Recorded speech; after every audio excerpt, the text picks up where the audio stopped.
All right, you guys, this your boy back at Joe with another one. So let's get down to business.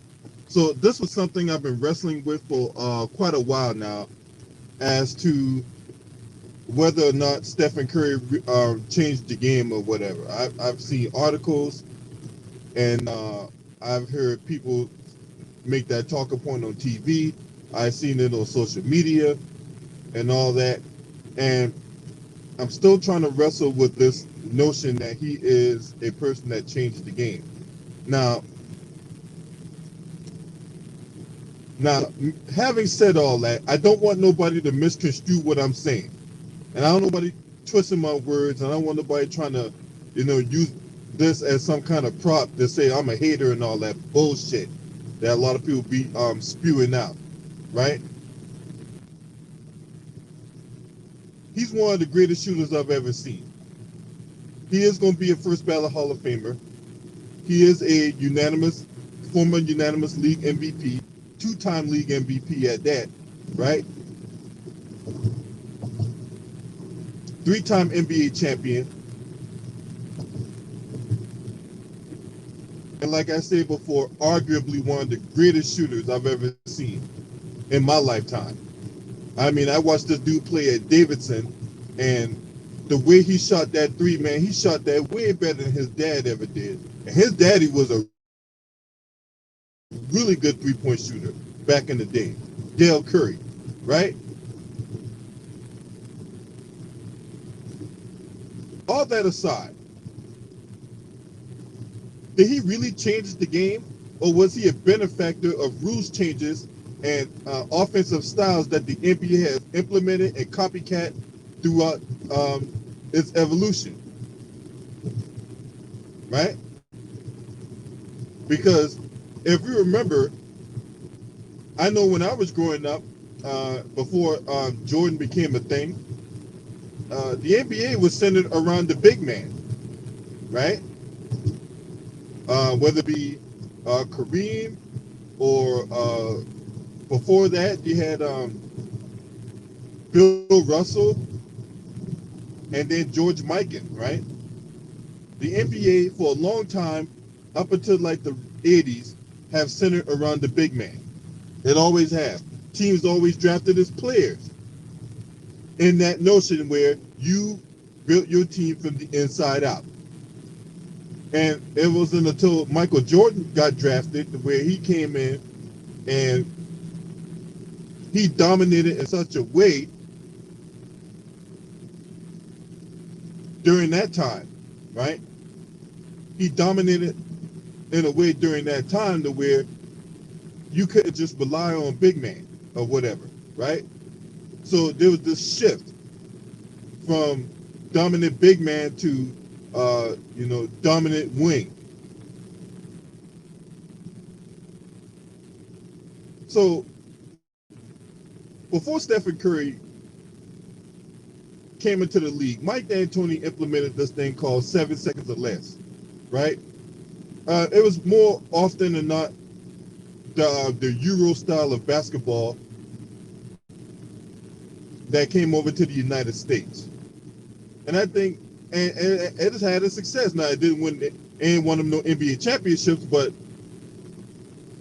it did provide him a level of success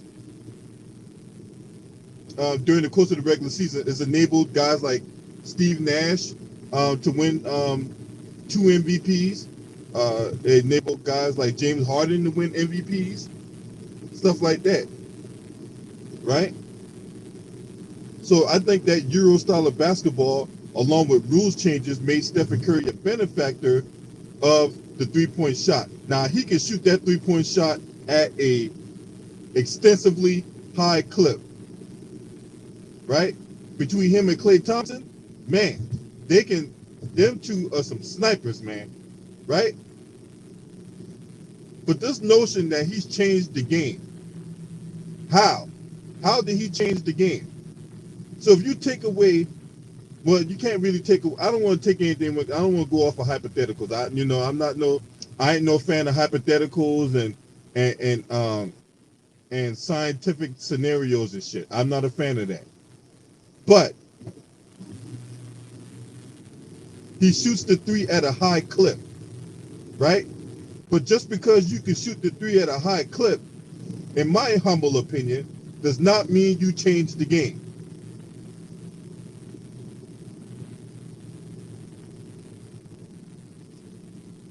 Now, what it has done, though, in my opinion, and from my observation, right, is that it has other people wanting to shoot the three, right? You have big men wanting to shoot the three, but the thing is, no, I'm gonna retract that statement because big men were shooting threes before Stephen Curry became a thing. Like Manu Bol, right? 7'7", who played at Golden State, right? He shot the three, right? So I need someone to explain to me, how did he change the game? How? What's up, y'all? I see y'all in the building, right? I need some objectiveness. I don't want to hear no fanboyism, right? I don't do fanboyism, right? If you want to do that fanboyism and do pom-poms and all that shit, take that shit somewhere else. I need objective, tangible information as to how Stephen Curry changed the game. Because I don't see it. I don't see it. And I'm challenging that notion, right? Just because you can shoot the three at a high clip does not mean you change the game.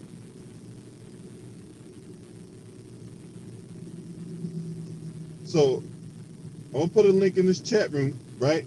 Come in, and I want y'all to be objective. If I hear any fanboyism, I'm kicking your ass out. So don't come in here with no fanboyism. I want objectiveness of how Stephen Curry changed the game. Or was he a benefactor of rules changes, offensive evolution, and things like that? That's what I want to know. Because I'm a guy that likes to understand. I like to acquire knowledge, right? But at the same time, I'm not just going to accept anything. That's why I say don't bring no fanboyism in here. I want objectiveness. How did he change the game? From shoot, yeah, he shot the three at a high clip. I get that. I understand that, right? But how did he change the game? How? What's up, James J? Or did he? Or was that just a mainstream media talking point to prop up a guy, right? So, James J, what you got, man? We're trying to figure out, how did he change the game? He didn't change. He didn't change the game, really. You know, you had other people that made threes up his range. You know, yeah, you said Manu Bol, but you had Ralph Sampson doing that. And, you know, you had Thunder Dan Marley. You know, Thunder Dan Marley, Tim Hardaway, Chris Mullins, Jordan back when he was up in there in the '90s. You know what I'm saying? When he was doing that a little bit in the '80s too. So. So you had others though. There ain't no Steph Curry. He changed the game because he made threes. You had others. And when did the 3 point line came in? When did the 3 point line come in? By what? By the early '80s, right there. I think it was the early '80s. The early 80s? No. No, it was the 70s. It was the 70s.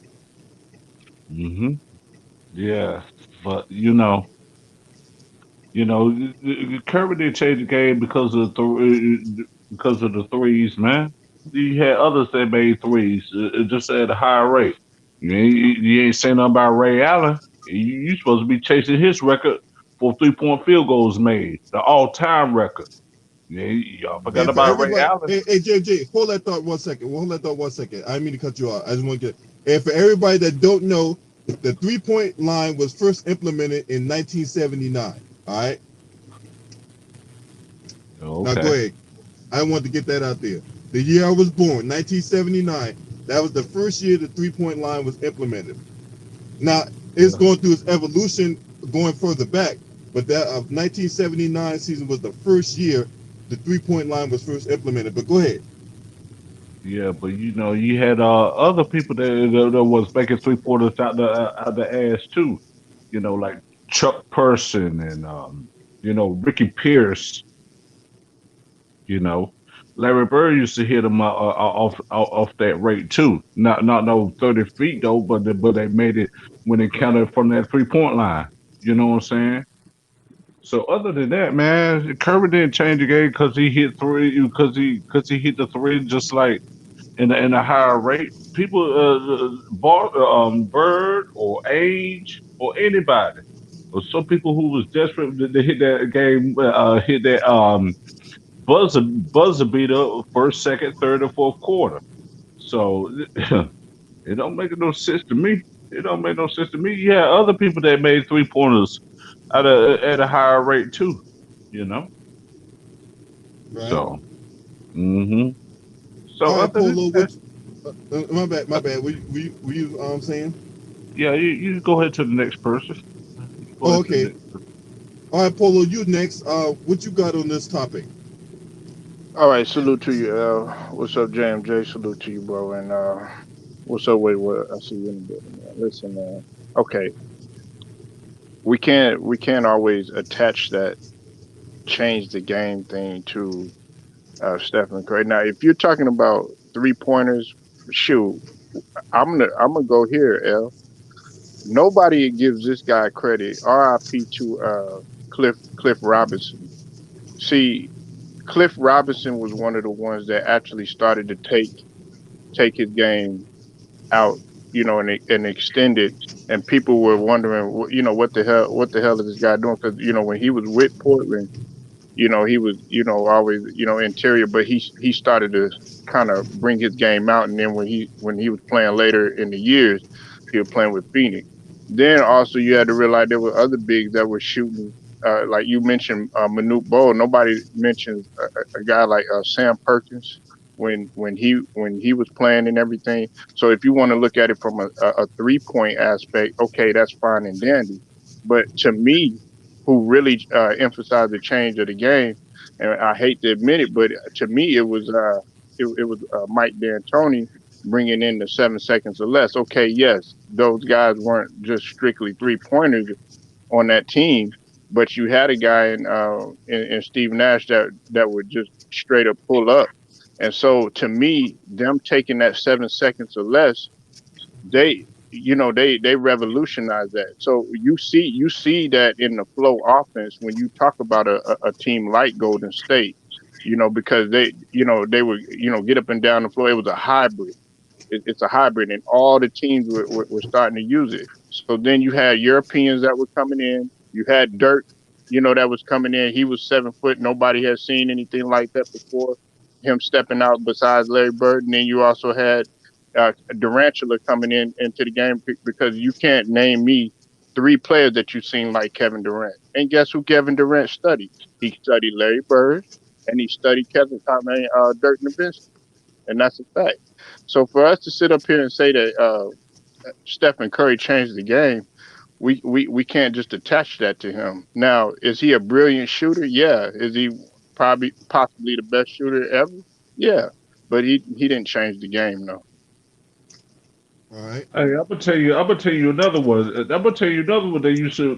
He didn't shoot much threes, but he tried to make them at least a little bit. And that's our Venus Sabonis. Our Venus Sabonis. You feel what I'm saying? Yeah. And So, rest in peace. huh? I say rest in peace to Arvidas Sabonis. Yeah. Yeah. Oh yeah. Our Venus Sabonis, man. He was I good at like that. this passing though. I like this court vision though, JMJ. I like this passing. Yeah, man. No, he could probably give you about 20, and 21, 12, and probably about at least 3 or 4 assists. But three or four assists maybe spectacular though with Arvita Sabonis, But shoot, yeah, other people that want to do the 3 point line just like that. Yep. And that ain't fair to them. Because You ain't caught up with Ray Allen yet. You ain't caught up with Ray Allen yet. And you supposed to be great, you know. Hey, LB, my bad, man. I don't mean to be rude, homie. Hey, I'm gonna be listening and everything because I gotta get back to work. But I just wanted to touch on it. I'm gonna be listening to y'all, man. So I just want to get my take on it though. But salute to y'all boys though. All right, bro. Appreciate you, man. Appreciate you for coming in. No doubt, man. I'll be listening to y'all though, man. Y'all be Salute safe out there. Polo. All right. Salute Polo. Wait. All right, JMJ. All All right, right. wait. All right, bro. All right. Wait. What you got? Hey man, what's good? First of all, salute to LB. Shout out to the chat. Shout out to the panel. Hey, listen, I'm like I said, I'm gonna be honest with you though. Like he changed the game in the concept that you have coaches not coaching. Like you got like he boosted the analytics group. And you gotta understand that part. That every team after his second run for the MVP, you started getting a lot of teams going to the analytic base, as in like, yo, we gotta start taking these type of threes, and these type of threes, in so many situations. And now, because if you prior to let's say 2014, prior to his 2015 MVP, you didn't like the balance of threes was okay until he started unleashing himself as in, yo, we can't like he an all-star, he a mega star for taking so many deep threes and everything like that. That team started to emulate what the Warriors did, but they really was emulating what the Houston Rockets did. So in the concept that he kind of did, but it really was Mike D'Antoni who kind of did it. But they used Steph as a face to make it seem like he changed the game. So it's like in a flux. Like they use his face, but at the same time, it's like they got the wrong idea that he changed the game. Not in the 3 point way, but just off the off ball movement and everything for a point guard to do. I feel like he changed the game for that. But the three shit is more of an indication of Houston Rockets of what they were trying to counter against Steph and the KD and them boys as a way to win games. Because like I said, you seen in that game 7 against Golden State, the only team that kept on taking the threes, even though they shit wasn't going down, was the Houston Rockets, who had the record for like 23 straight misses of threes. So they kept attempting it. You know what I'm saying? And then Steph just have moments with the threes. I feel like the media had swayed it in a way to make it think it was him who changed the game, but it really was a Mike D'Antoni that kind of fucked up the game for the last 3 seasons of how like the attempts and the same copybook that every team has, like you got to take these corner threes because they open, or you got to take these amount of threes. You get about 40 threes a game nowadays. You know what I'm saying? That's a lot of attempts compared to a couple of years ago where it was just at least about 25. So I think the battle between Houston and Golden State end up being that change of the league for that following 3 years. Now we're gonna see in this season, which I feel like Milwaukee put it back on the rails, as in defeating, what I'm saying, the Phoenix Suns, and showing that you still need big man to be able to play inside, which is allowing the game to get back on track. Yeah, but you have others too that you had Tim Legler had one season. I think he won the 3 pointer shooting contest, not the contest, but the season. He hit a three at a higher percentage too. He But was the but back lead 3 point percentage field goals. You know what I'm saying? but In back one then season. but back then they was at the 22. Now remember, it was 94. It was actually what 94, 90. It actually was 90, between 94 to 97. They started right. So at that time they were doing 23, I think, in 9 inches, and then for like the next 3 seasons they did 22, and then they went back to the 23 and 9 inches after the 97 season. So when people say Steve Kerr and them boys, they were really hitting that 22, not really hitting that the actual 3 line. Yeah. I remember that. I remember that stuff. They tried to make it college basketball wise, college Yeah, because they were basketball trying to wise. say the scoring was down, and they were trying to make it a little more exciting in a way. But they put it back at that 23 and 9 inches after the 97 season to allow it to be back where it's supposed to be. Yeah, You know what I'm saying? But like I said, I feel like just the image of like like the media using the image of Steph 24/7 and then using them certain highlights, threes.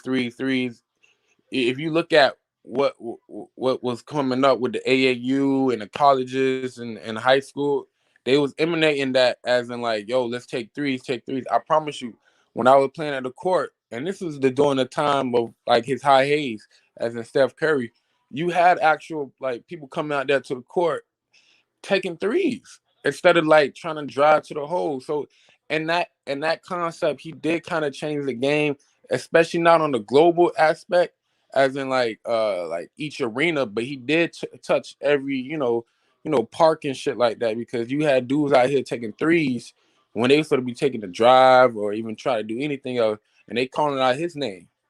I witnessed that. So he had like a real impact on the outside of the arena part when it comes to you can still play ball. You just gotta take them threes, and then his size as well. So the media really harped on his size as well as like you can really even a small guard you can still play and be valuable because you can take them threes, and then you start seeing a lot of people taking deep threes.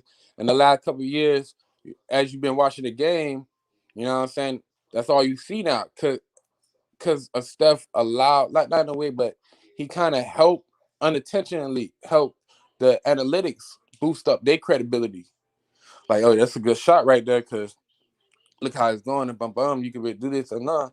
And I think that kind of like fucked up the whole game itself when you started giving that super confidence to the analytics because that's when the analytics started infiltrating they pause on the game. And now you started last year and the year prior, you see like down there 15 teams with the same playbook or even 20. yeah, yeah. But I'm gonna tell you this though, bro. You know, Curry. They probably think he go hit a 40 footer off the jump. You know what I'm saying? And I'm kind of disappointed that you got to take it to the hole first. You don't have no mid range game no more. You don't have no at least 23 feet, maybe 20, about 20 feet long jumper, so you can get on that 3 point line though. And that's the disappointing part. That's the disappointing part. You just hitting threes, just like you gonna make it. You gonna make it. You just don't make it. Live by the sword, die by the sword. Live by the three, die by the three. You know. So Right. And salute to Stephen Brown in the building, y'all. Mr. Padzer, Enforcer Lee. Who else is in here? T Price, 70, George Garber. Salute to all y'all in the building, man. Appreciate y'all for being in here. So yeah. So I don't, and this is a topic I was wrestling with, right, for real. Because is he a great shooter? Yes.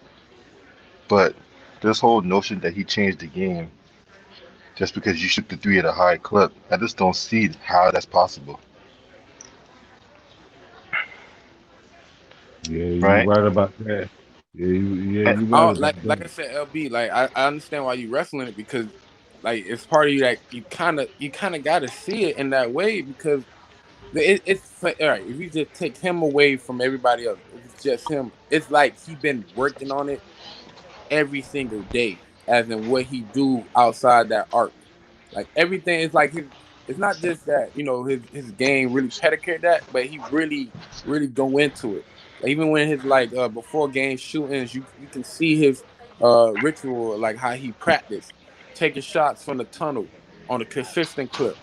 Like his range has been like a setup from get go. You know what I'm saying? So I feel like, you know what I'm saying, like he kind of, like I said, like he kind of gave confidence to Dame to do what he do now. True or false? Because like before, like before what 2 or 3 years ago, I didn't really see Dame start taking these deep ass logo shots. You know what I'm saying?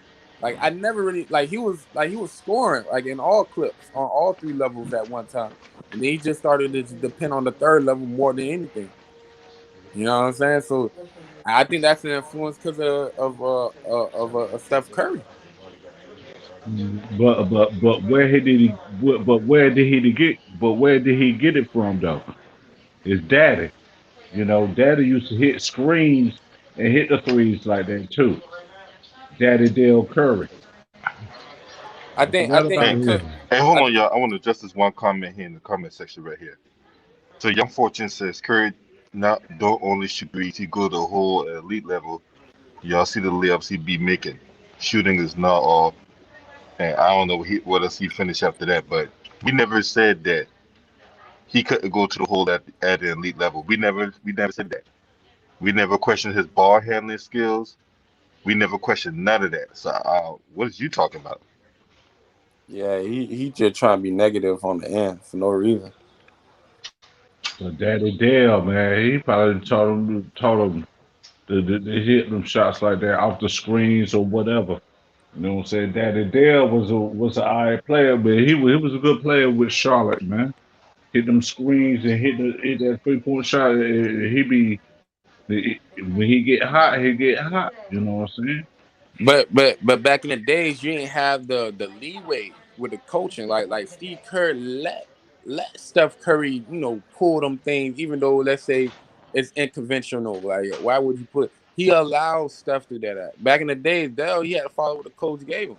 You know what I'm saying? Yo, we gonna run a pick, and then you know what I'm saying that pick might end up being the three, and he hitting that shit. So he didn't have the freedom like a Steph Curry. I think that's why it's making it seem like he changed the game because the coach is allowing these type of plays to go throughout the course of the game.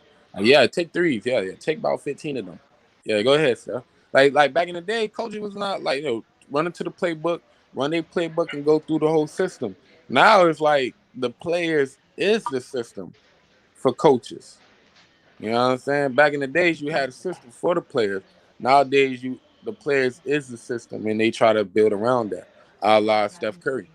Because if you ever pay attention to Golden State games, like I said, Steve Kerr, his only offense and the only playbook is Steph Curry. Because when he don't have Steph Curry, he getting blowed out by 50 or 40. And then when he do have Steph Curry, he had Draymond Green, like I said, like he legitly said it, the best screener in the world because he's out there screening for Steph to get him open. That's why they paid him that 100 mil. So you can do that for Steph. Because Well, that's You the don't need play. to pay nobody no hundred. See, in a way, you was doing good until you said that. Look, you don't need to pay nobody no $100 million to set screens for Stephen Curry. Okay. What's up, Smooth Cap a lot? hey, I but I'm mean, gonna tell come you. on, man. You gotta Sorry know. about that. You gotta. But I'm saying Come that on, what they man. Yeah, LB though. But You I'm know saying that's over. though, I'm not So agreeing with it. I'm saying, but that what they did because you see what the value of Draymond Green is now. Like this whole past season, he was like under like not scoring double digits, not barely even getting double digits assists, and all you see in the game films is that y'all pay attention to. He was just setting up Steph to get open. You know what I'm saying? That's what I'm saying. That's how much. I'm not saying that's the right way to do it. Pay somebody 100 mil to stream, but that's how the Steve Kerrs and the Buyers move forward with the whole. All right, we gotta play with Steph. We don't got Clay. We don't have KD. We got. You know what I'm saying? Like they legitly just paid that for that situation. When they probably went in there to pay Draymond, they thought he was going to continue to grow, but he just like constantly just doing what he do as best is streaming. He's not scoring no more. He's not really playing great defense. He's playing okay defense, and then he's not really only passes he really gives like 5 of his 6 out of the 8 is always gonna be Steph. So you know what I'm saying?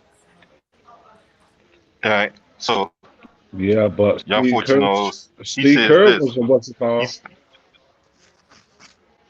he says he did Yeah, change the Steve. game because how kids is coming to the NBA.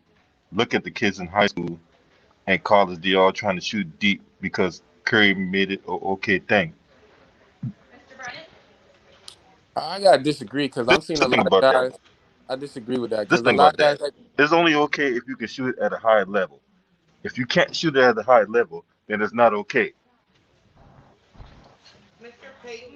I'm seeing a lot of players like first of all, like I'm seeing a lot of people shaped out as like a KD or a Giannis size, where you get a couple guys who's about 6'8" and better, come in all aspects of the game. I feel like they are the ones they emulating off of, and they can maybe hit threes as well, but they're not taking threes. They know how to play the game at all three levels, and the size differential as well. Steph Curry is like 6'3", 6'4". All the guys that's like taking them threes and everything like that is about 6'7" and 8, but they still got an overall game. So I don't know what he mean by that. Like the first couple draft picks, they emulate more of a KD or a Giannis compared to Steph Curry, the first three draft picks that came into it. You know, you might get me on Slugs, but Slugs is more of a dynamic passer, and he still penetrates to the basket. He don't really take threes. So I don't know what he mean by that.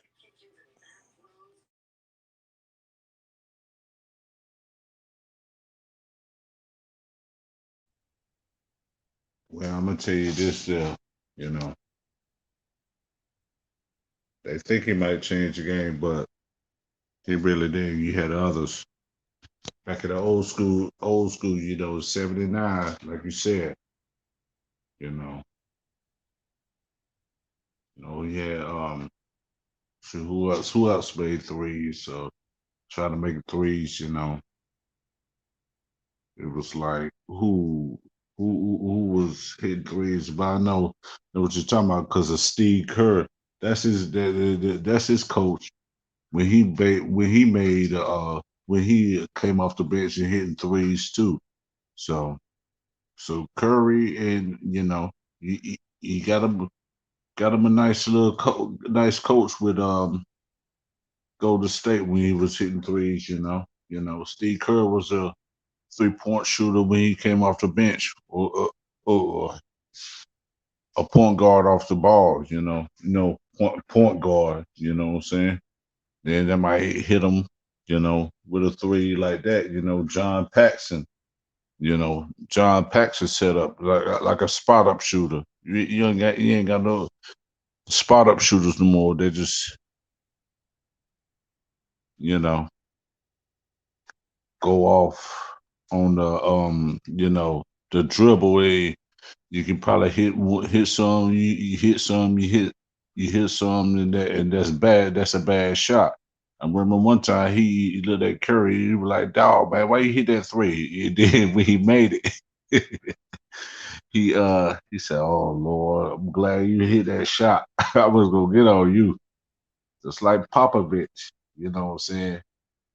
See you hit a try to hit miss a 30-foot three, it'll put your high point on that bench, you know. So other than that, man, LB, what you think about the 'cause I think he didn't change the game, but the game was changed back in '79 when they had the line.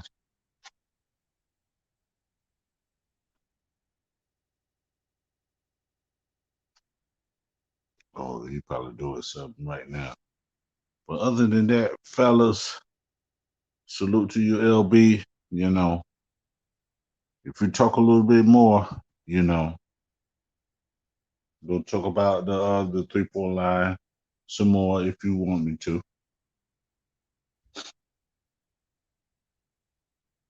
But the 3-point line was made by Kerr. The 3-point line was made for everybody else back in '79. I had uh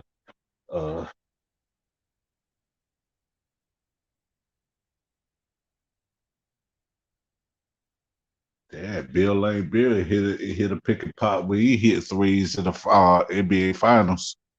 You know, Isaiah and them. So, but other than that, let me let you go there, LB. And salute to the panel, salute to the live chat, and y'all have a good one. All right.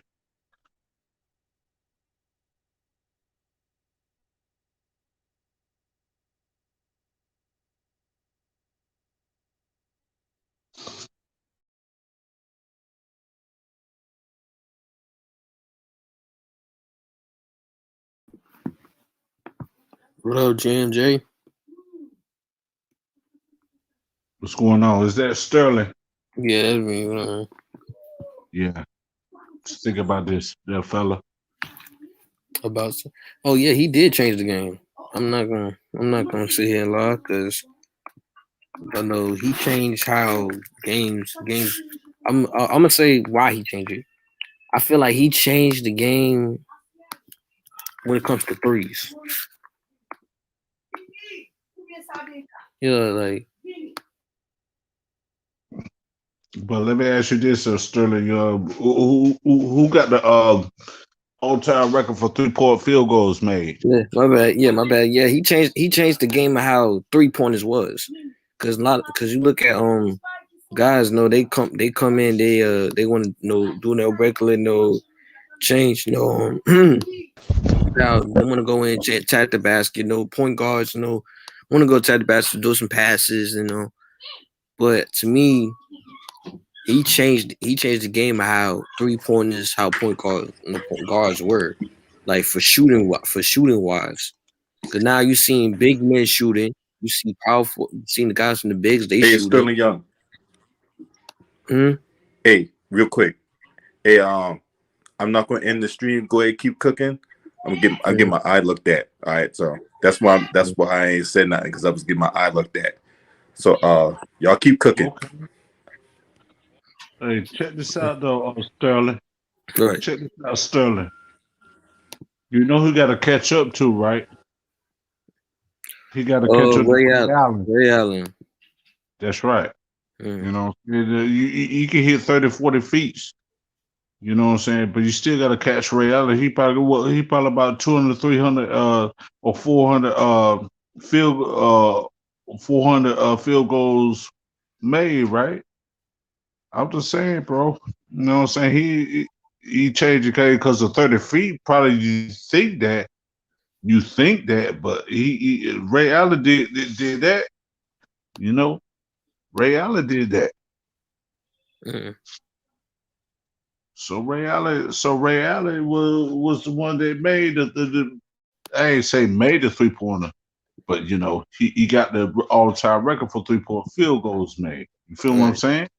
Yeah, field goal. But I'm saying like to me, from this generation, though, he did change because a lot of people because now you see people in Instagram stuff say Curry, because of that. And like I said, you see big men, you see guys from the bigs going for threes, and because of you seen guys and like us like how he changed the three, like how he changed it, like he's going beyond the arc of it. Like he's going beyond the arc of it, like passing the 3-point line. Now you seen guys like Damian Lillard, LaMelo Ball doing it. So I'm gonna give him the nod on that. Like I don't feel he was a benefit for me. I feel like he did change that game because people pattern like that, and also he. How else he also changed? What else did he change?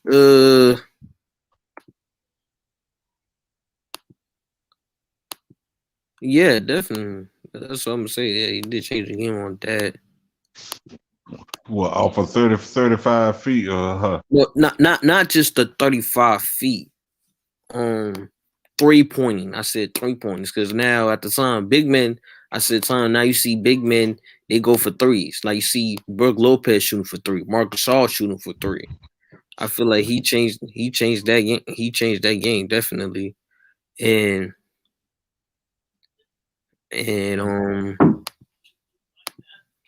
what about the other brothers that they did the 3-pointers? You know, Chuck Person or Ricky Pierce or whoever, Eddie Johnson, whoever. I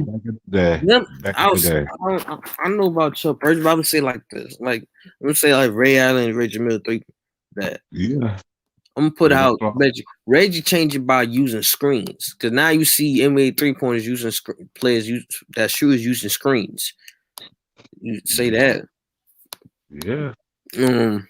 no, But I feel like Curry did it differently because now because you don't see big men had that three, and then he's going beyond the line from the three. That's why I say you see Damian Lillard going behind the line with the three. You see, guy like LaMelo Ball going behind the three. You see Brook Lopez shooting for three. See Marc Gasol shooting for three because of this man that did. So I feel that what he changed. And shoot.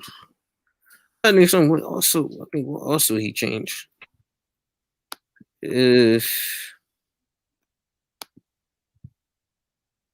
Well, he must have been seeing Daddy Dale then. Daddy Dale Curry. accuracy. Yeah. I'm gonna put it like that. I'll say this: nobody's seen a point guard, a combo guard, hybrid possessed endless range, and volume shooting 3-point now. Like say accuracy and possessing the crossover handles, intimidating, and then annihilating the ability to get open the body, get to the rim wherever he chooses. It's like it's like Jordan, Reggie Miller, AI, Tim Hardaway, Bird all had a baby together. That's why I say. That's why I said what he did change. So in other words, like you said, yeah. Yeah, so in other words, he had to get on him from 94 feet, right? Oh, he gonna knock that shit down. He gonna knock that down. From 94 feet, huh? They better hit jumpers. I seen the commercials. He gonna knock that shit. Someone got to hit. Someone he also 94 feet, huh? yeah. And he also changed how like I said, yeah, definite spacing. And like you said with Ray Allen, I said different, because I said, yeah, but like I said, Kirby took it another level with it, like going distant with it. Like I'm going beyond the 3-point line. I'm going past from that line. I'm gonna go shoot a farther. And then that's what feel like what he changed there. And cause like sometimes they came in the 3-point line, yeah, Bird with it. Bird was the father figure of that. What that was shooting of it. Then Reggie took another letter with it. And then I'll say Reggie and Ray took another level with it. But I feel like Curry made it popular. Made it more popular with it than that. And also for little guys. Because you see little guys, you see guys like AI. AI do always touch the basket. Kyrie tagging the basket. So the time is tagging the basket. And Curry was different from that. Nothing do that. Different from that. I'm gonna go there. I'm gonna shoot, and so I'm gonna really knock those threes, and it really changed that. So I feel like that's what he changed. That one was the little man complex. A lot of little men they go in, tap the basket, bump the foul stuff, but he says there wasn't really shooters like that, like Curry was. So I feel like, and how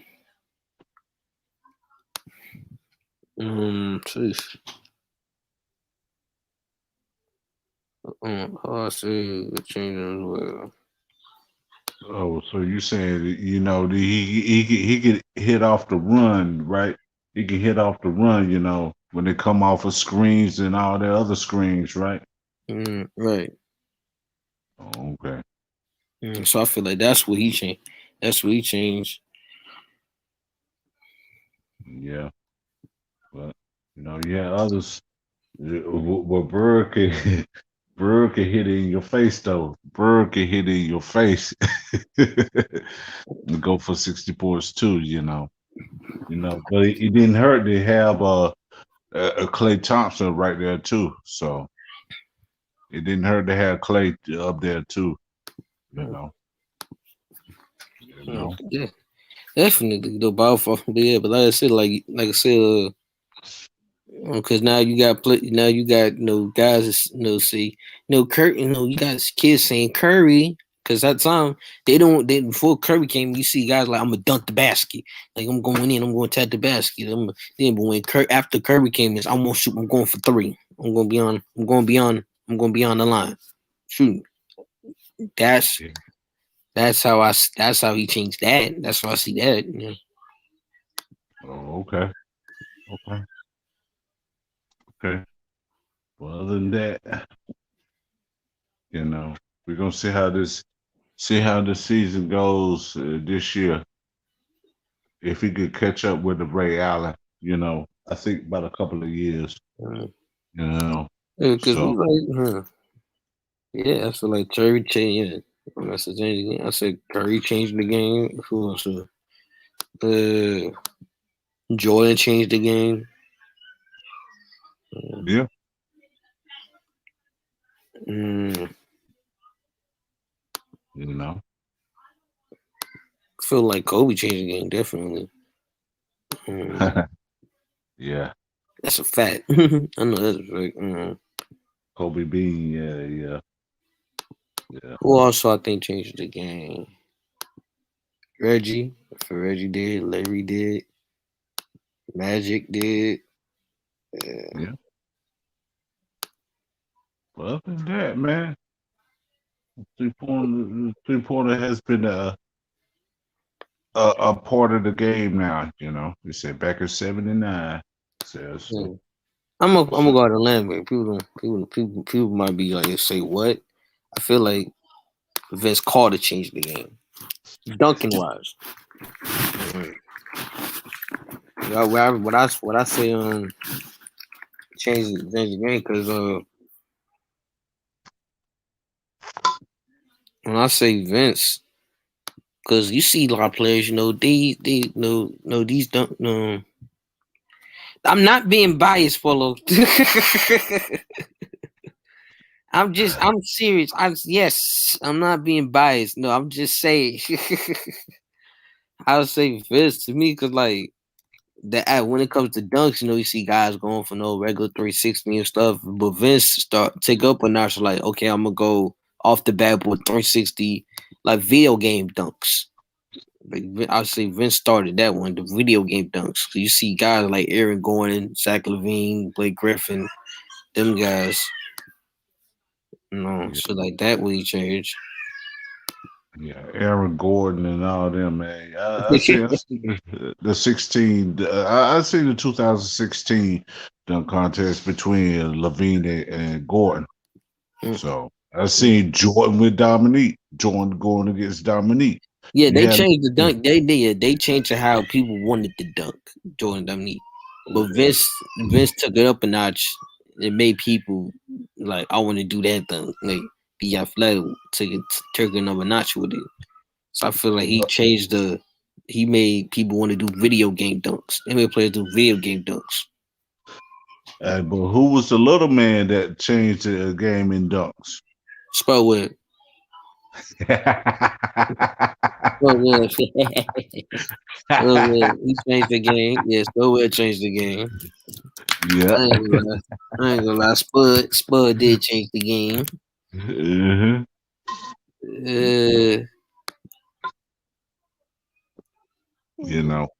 So the way see dunk, real good dunk contest. I see. I ain't gonna lie. I gotta get Braun. Yeah, Braun did change the game.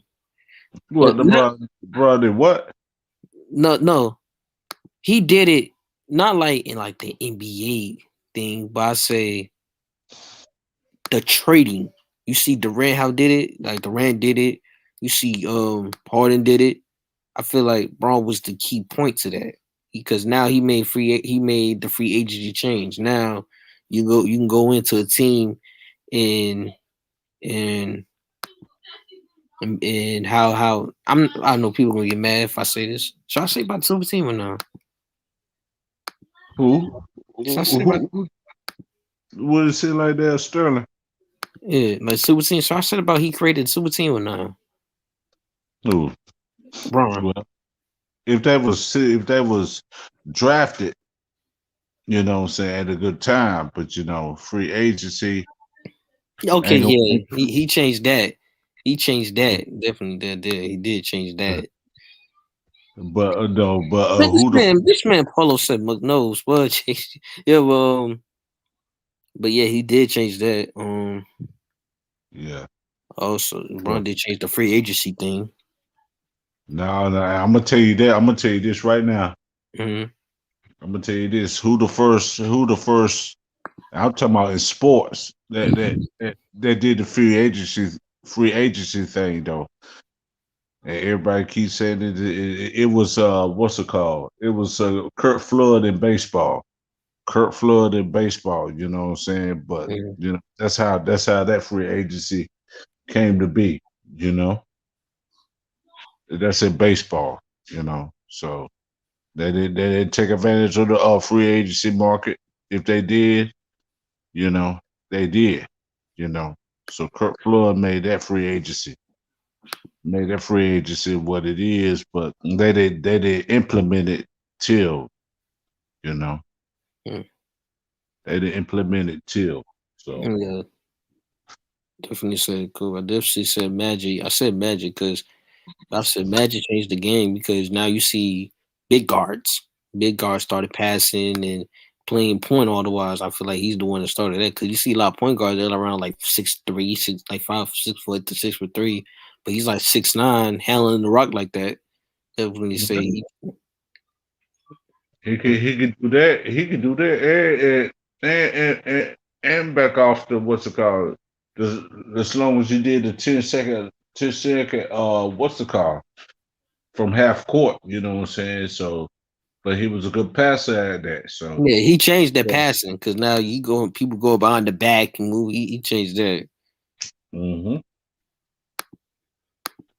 But other Um, than Magic, you know, he changed Magic and Bird changed the game, you know, back in '79.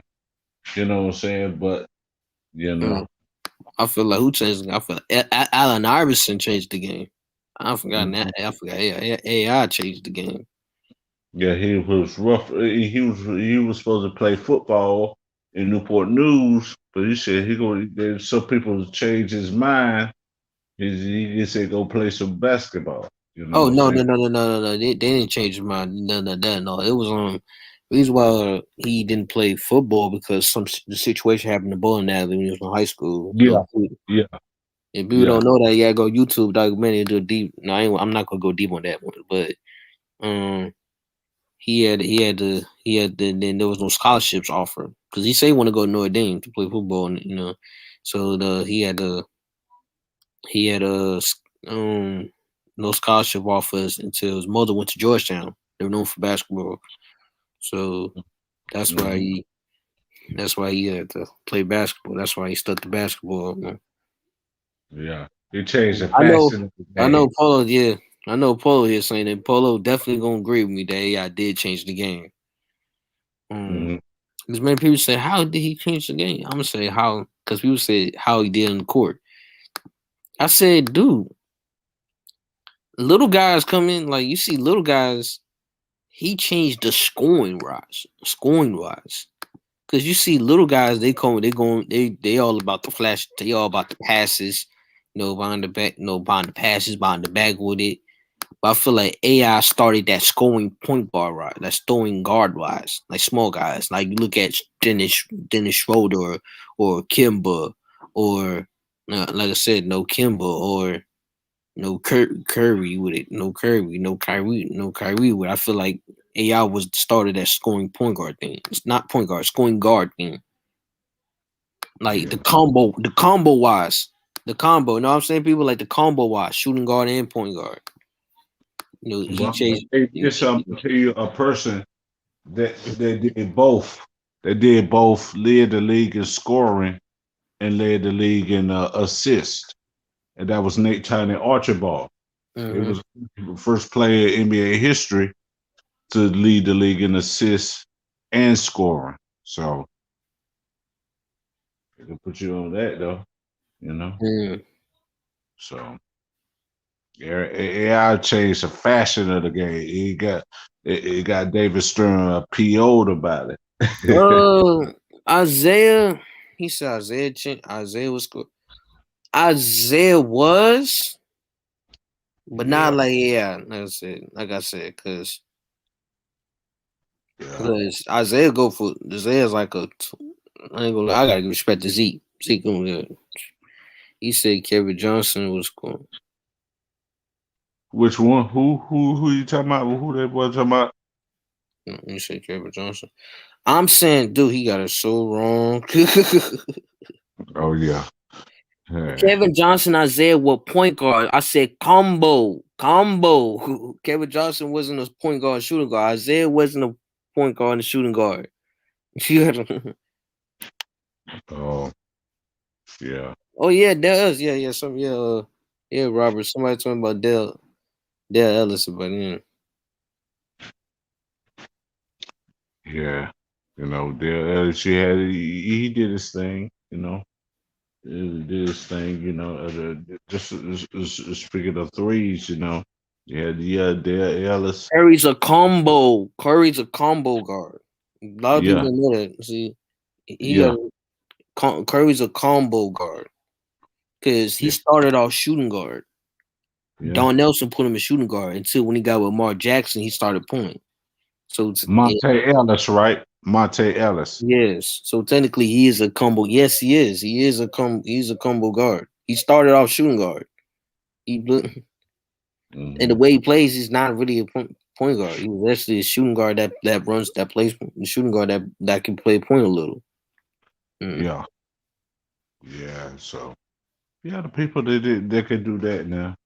Yeah, people that's 6'6", 6'7", 6'8", 6'9", they can do that stuff too. Though. Yes, oh my god, he really don't. He started off shooting guard. Yeah. You really gotta know. What? So he's always he started off shooting guard.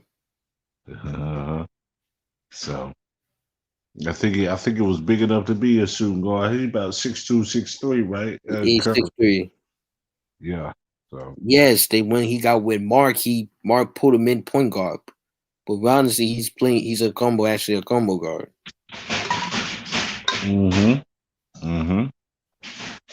Well, other than that, man, let me walk this dog right here. Sterling. Good chat, man. If it's good chat, bad chat, it's a nice little chat, you know. So Sterling Young, it's good to hear from you again. It's good to hear from LB, Polo, and the rest of them, man. Let me let you go, man, so I can walk this dog. All right? All right, there.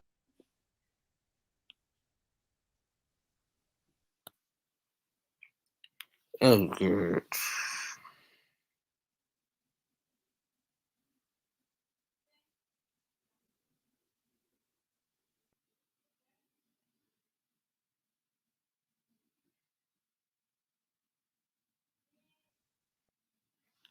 Oh, good.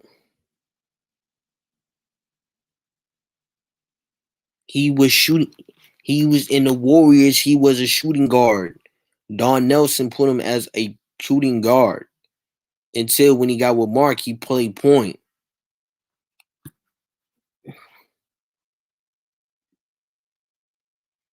And I don't really give a fuck you say. You can leave. You can leave the channel and watch something else. I don't care.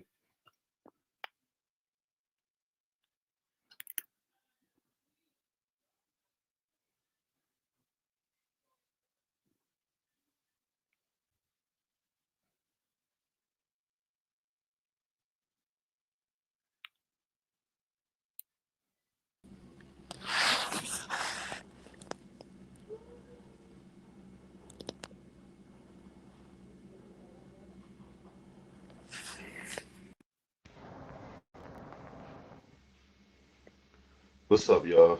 This your boy. Right. Hey, shout out to the Cali Nigman. What's up, Cali? If you want to come,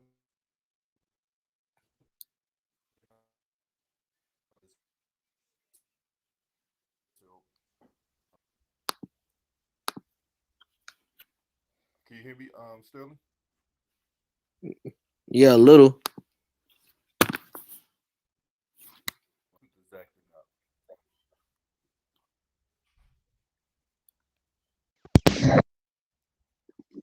I had to get my eye looked at. That's why I stepped off real quick. You know.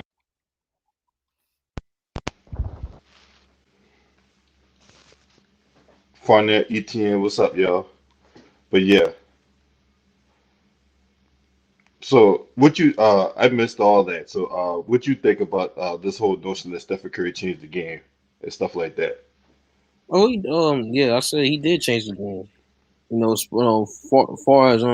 Far as 3 point wise, like I said, because now you see now he took it far more than moving back to the 3 point line. I'm gonna shoot deep. I'm gonna shoot deep threes with it. But now you see guys like Damian Lillard, and also that he let big men start shooting.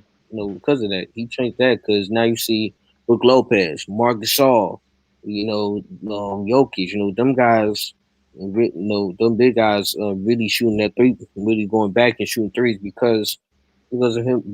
Basically, I feel that's what to me he changed that, and because now because at the time you see the point point guards and you see guys they go for going driving the basket and attacking the basket, to get a highlight play from really dunking, but but him comes in and definitely changed that. Also changing the 4 point line, definitely did but I feel like it's no absolutely no 4 point line yet. But Curry had made us rethink that.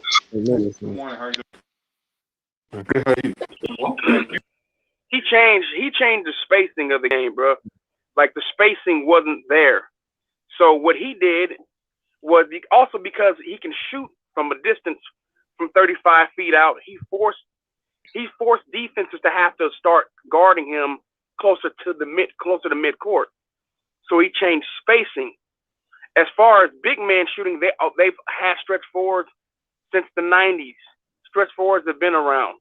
So that was more of advanced analytics that actually came around before Curry came in the league, where there were stretch forwards and stretch bigs that were shooting threes. So that was already there. But advanced analytics, I think it was the Phoenix Suns was one of the first teams to actually apply that, taking more threes than mid-range jumpers. And they actually were the first team to start doing that due to advanced analytics. And they found out that the three was actually more valuable than the mid-range jump shot, which actually turned out though in the playoffs, you actually need to, because teams tend to run teams off the 3-point line. But as far as Steph Curry's changed the spacing of the game. He changed the amount of threes that you would see, especially coming from the perimeter, as far as like guards and point guards. He really opened up the entire court. That's why he changed the game. He forced other teams to go out and try to at least find players similar to him. He also forced teams to actually take another look at advanced analytics. So now you're seeing every team shoot 35 threes a game. That's what happens. You can't win without the three-pointer today. That's just the way it is. So if you want to go somewhere, you have to knock down threes. And the days of pounding the ball on the inside are over. I know we saw a little bit from the Milwaukee Bucks. They got away, but even they still had to hit threes. You have to hit threes. You're not going to win without hitting threes. So he changed the game due to spacing and where he shoots threes from. Because if you don't get up on him, he will take a 37-foot three. He will. He'll shoot it and make it. So he's an actual threat. So he forces you to guard him further out than normal player, which provides spacing for his teammates. And it forces, and what you see when he's out on the court, he's getting double teamed 36, 37 feet away from the rim. That actually provides opportunities for a mini fast break inside a half court, which is why you'll see Warriors get dunks and layups on a regular basis. It makes a big difference. When you put other shooters around them as well, then it forces you to have to actually play honest, and it ends up getting one-on-ones. But then you still have teams doubling them anyway, which opens up wide open threes for other players. That's how he's changed the game. The biggest change that he made was the spacing. Everybody talk about the three-pointers were already coming due to advanced analytics. The biggest change Curry made was the spacing.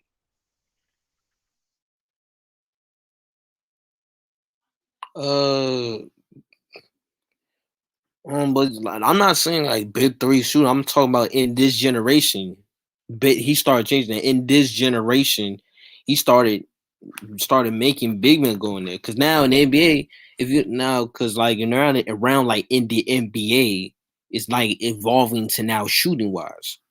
Because I'm saying because of that man, right? That man, number 30 for the Warriors. So I feel like definitely there, and he changed like I said, he's going because now you see 3-pointers going for the line. He said, "I'm gonna go back. I'm gonna go more shooting more deep." Now, Bro, we literally had stretch fours before Curry was coming in the game. That was already happening. Is my point. This generation, Even this, but the last generation was doing that, bro. So it was already there. It was the advanced analytics that actually got big men to start shooting threes because teams preferred stretch fours. They were looking for them in the draft. So when Curry came in with other stretch fours, in the draft prior to him, I'm talking about the year before that, there were stretch fours in that draft. Teams are always looking for stretch fours. That's been that way for a while. Matt Bullock was a stretch four for the Houston Rockets during their championship run. So there was always been stretch fours, but then there were more stretch fours due to the advanced analytics, which teams started to bring in all the nerds and the geeks due to what the A's had actually did in baseball. Basketball started applying the same thing with advanced metrics. That's why there were more stretch fours. For real.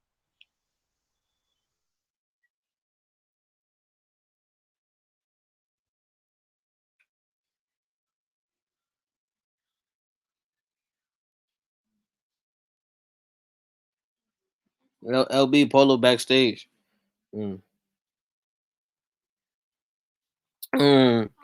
would say the landscape.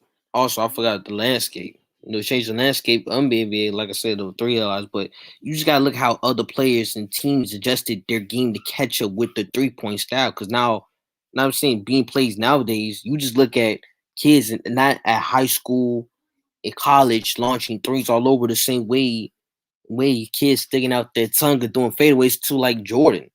So I feel like that's what changing all the that. But Are definitely. you talking about him having an he definitely had an impact on the youth as far as trying to play the game similar to him. He did that, but I'm just saying as far as big shooting 3-pointers, my point was that the NBA was already looking for that. Believe me, I'm a Warriors fan. I grew up a Warriors fan. I grew up doing, I was around during Joe Barry Carroll and Robert Parrish was a part of the team and Stacey King. I was around. So I was around with Chrissy Moreland and I had to leave the team because he had alcoholic problems. Believe me, I'm not some new Warrior fan. I've seen the Victor Alexander days. I've seen the Winston Garland days. Winston Garland, that goes way before Mookie Blaylock and Tim Hardaway. Right. So I'm just trying to tell you, bro. I'm not some like new dude. I'm a man who'll be 44 years old in December. So I've been around for a long time. I'm just telling you, I'm not gonna take credit from Steph Curry. I'm just telling you why big man started to do it. I'm from Oakland, bro. Like the Warriors just moved to San Francisco a couple years ago. I'm from Oakland. I was going to what was at the time called the Oakland Alameda Coliseum. I was around during that time when Michael Jordan would come through and play against Mitch Richmond, who was that was the toughest defender that he actually went up with against, which he had actually defeated. I was around during that time when we were drafted Mitch Richmond from Kansas State. I was around when they got Latrell Sprewell from Alabama. I'm just telling you, so I understand. Like I said, when I'm saying the stretch fours, there were stretch fours around, and then the NBA was already headed in that direction with advanced analytics. Just trying to tell you, for real, but the Warriors, but Steph Curry changed the game because not only could he come off of picks, but he could shoot it off the bounce. That's completely different. He could do both. Right. And he's an elite passer. On top of that, too, he's a high IQ player. He's a very high IQ player. Klay Thompson, high IQ player. Draymond Green, high IQ player. That's what happened. That's why the Warriors' fortunes changed around. And I know a lot of folks get excited about Mark Jackson. I didn't think Mark Jackson was a great offensive coach. I do like the fact he changed culture defensively, but offensively he was an iso ballist, and that killed the Warriors. That he didn't coach to the Warriors' strength on offense. Yeah. I'm just gonna tell you, and this is something that a lot of folks, oh man, I think Mark Jackson. They're not bringing around Mark Jackson for a reason. Mark Jackson doesn't run a sophisticated system with a lot of picks and stuff like that, man. He doesn't. It's isolation basketball. It's easier to defend. The Warriors put in a more complex system, like a hybrid system of triangle and the Spurs system. And really, it's like the triangle / Princeton backdoor cut system. That's what the Warriors run, on top of running an up-tempo style. So the Warriors created a way. They came up with a system that will make it easier for guys like Steph Curry and Klay Thompson to get open and step instead of having to do everything off the dribble. And it makes it harder to defend, because if you turn your back, they're getting layups. And it's also not just coming off picks for 3-pointers, but also mid-range. And this is something, when the Warriors won their championship, the Warriors were the number 1 mid-range shooting team in the league. So this is like this misnomer that the Warriors don't, like Steph Curry doesn't shoot mid-range. Yes, he does.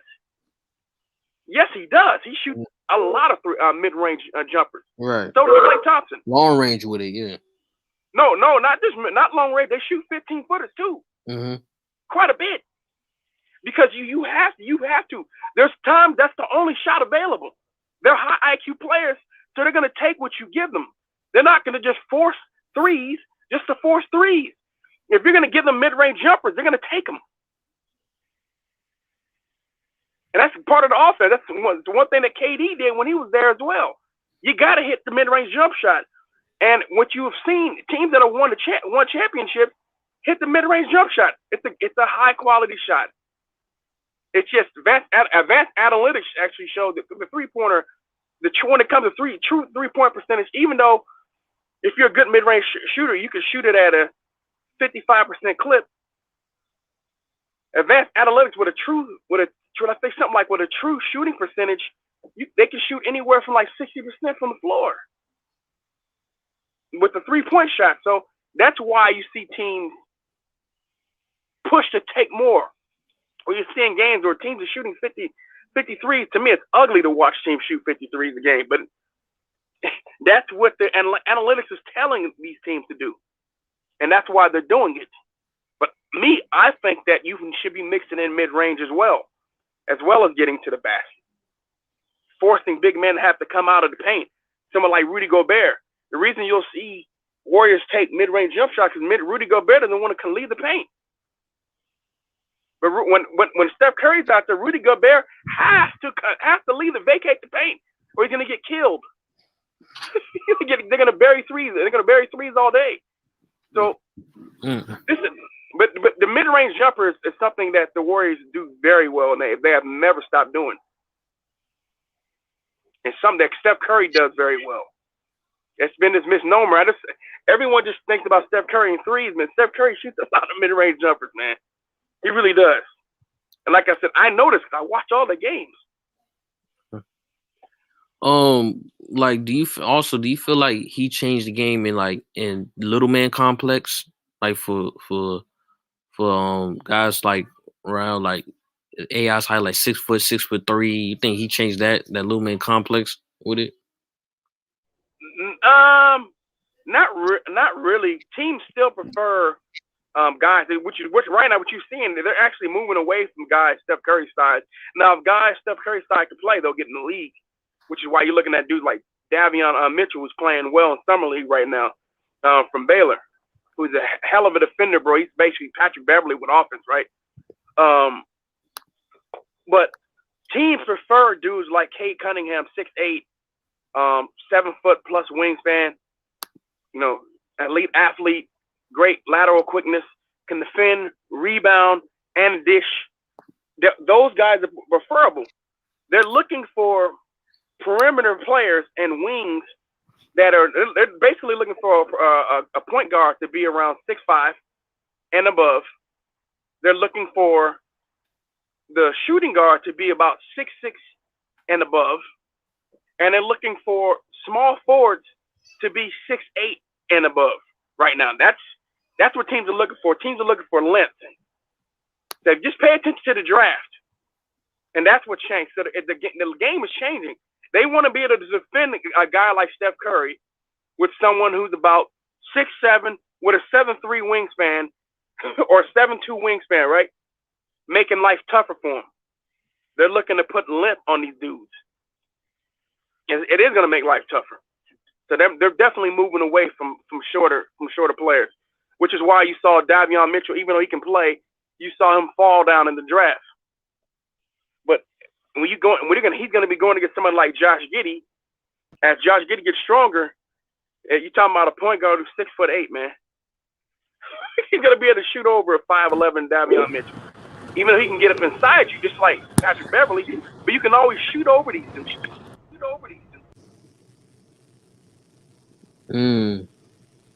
So the league is moving away from dudes from shorter point guards. Even though Steph Curry would be bigger than some of the point guards in the past.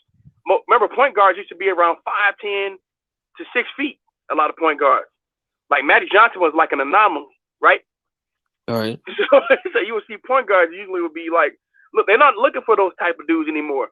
They're looking for dudes like Magic's height and Ron Harper's height, like them type of dudes. Even though Ron Harper wasn't the point, but they're looking for dudes like that. You know, like Michael Jordan 6'6" type of dude. They're looking for those type of dudes. They're not looking for midgets anymore, bro. They want size on the court at all times. That's what you're seeing. And you're gonna see. You see the Warriors. You see Warriors. Young small forward. You know, Jonathan Kuminga. Look at him. That dude's gonna be. By the way, that dude's gonna be an absolute monster. Jonathan Kuminga. I can't believe he fell to number 7. That dude looks like a potential hybrid Jaylen Brown / Giannis type of dude, man. That dude is an absolute freak of nature. Already strong. 6'8", 220 pounds at the age of 18. Already bullying dudes and has the alpha male personality. I feel great about this. The whole draft is phenomenal, to be honest with you. This is the best draft that we've seen in decades. This is the best draft probably since that Vince Carter draft. Go ahead. Double the 96 draft, right? No, I would say since that Vince Carter draft. Oh, 98. Okay, Yeah. Vince Carter. Yeah, that came. Vince Carter came 2 years later. Yeah. Yeah, but there's some killers that came out in that draft, though, man. Oh man. Yeah. There's definitely some young killers coming out in that draft, man. And GC got to see Jalen Green. Jalen Green gonna be a monster too. Oh, I'm telling you right now, this draft to me looks like it's about. At least it's going to be, I'm talking about, it's probably going to produce about 15 to 18 top players. Now, I wouldn't say, I think it's going to produce, I think this draft produces like six or seven superstars. And I would probably say maybe 18 really good players. 18 to 20 really good players, this draft. Right. Crazy.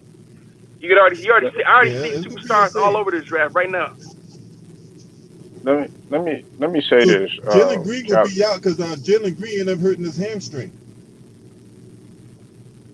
No, he hurt his hamstring, but I'm just saying, you saw his, even in this small playing time, you've seen enough to see that you can see that this dude is legit. Now he could be legit. This is where I got to part ways with you, Cali Enigma. Now, you said that Isaiah Thomas was primarily a scorer, right? Never said that. Okay, it was somebody that said I just that, said he could score. I never said primarily. I just said he could score too. Right.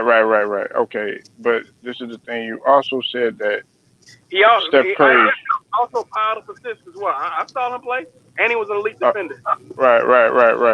Look, you said that Steph Curry changed the spacing, right? Yes, he did. No, that's not true. Okay. Let me tell you why. Because there were other teams that were running sort of what you're speaking of, okay, Yeah, which the is Spurs, called the it's Spurs a and the flow Suns. offense. The But flow, yeah, exactly, the Spurs. no, But but they weren't. that got every team to start playing that way. uh, That was the difference.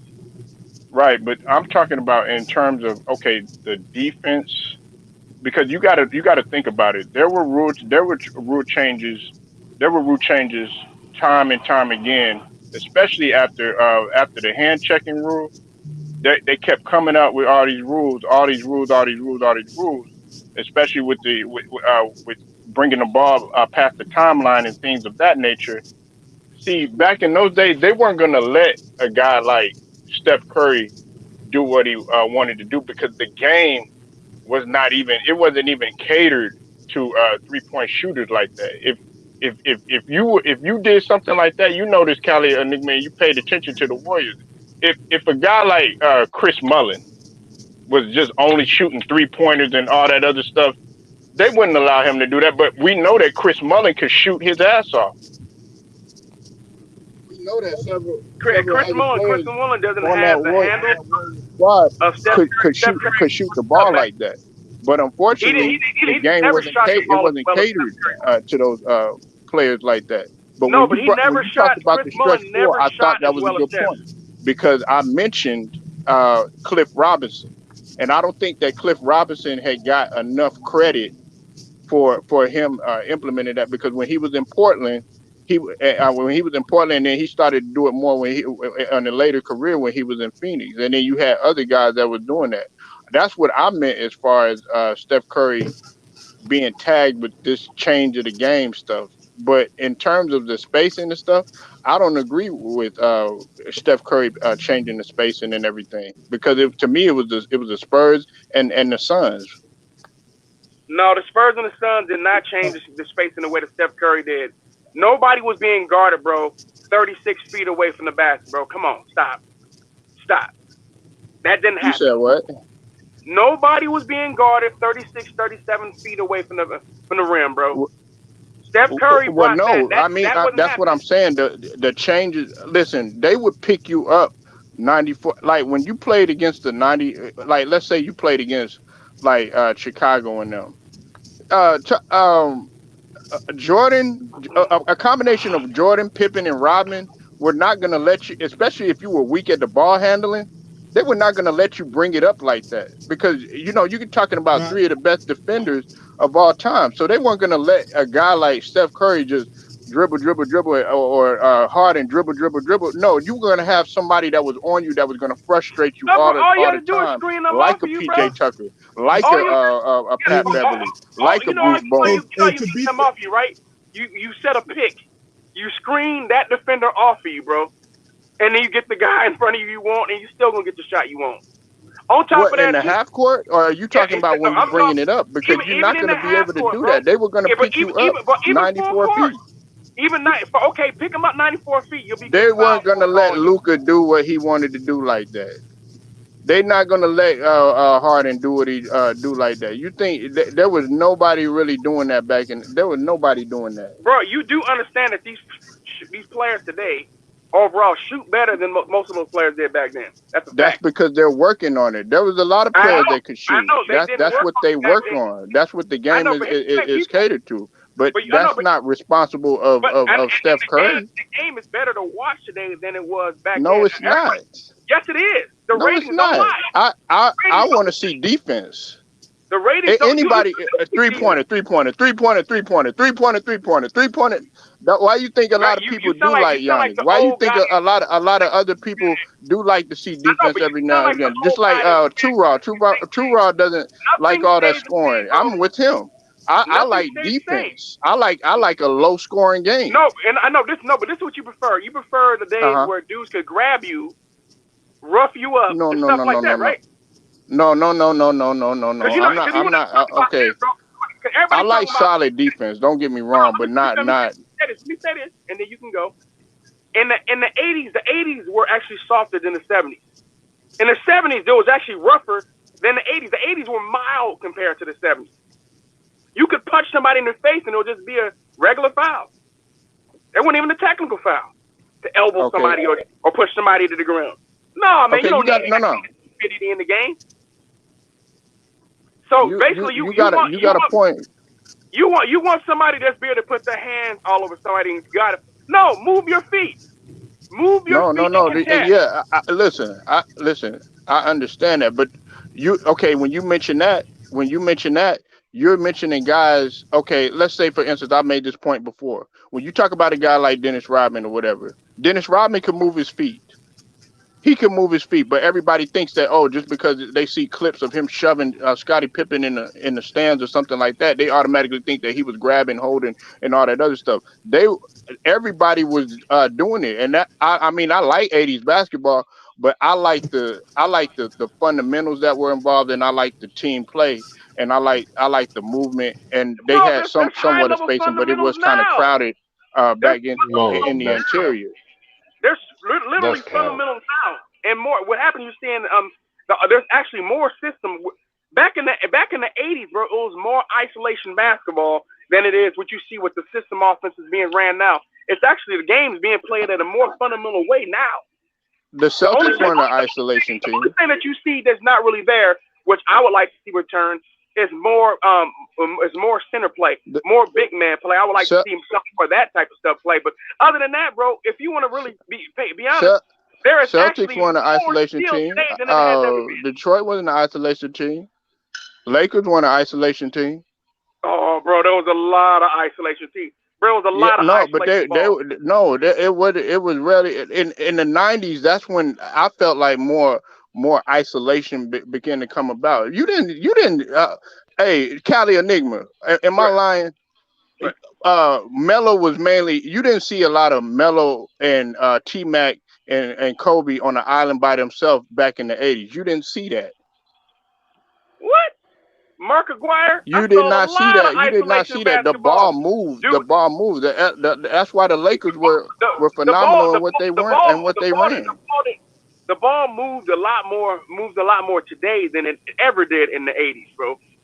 Way more today than it ever did in the '80s. I can't give you that because you got to think about this. What you're paying attention to is that there was a point guard racking up a lot of assists, but team assists are actually higher today than it was back then. That's a fact. Okay, no. What do you think? The person? Okay, the triangle. What do you think Tex Winter drew that up for? Why do you think they brought that to Chicago?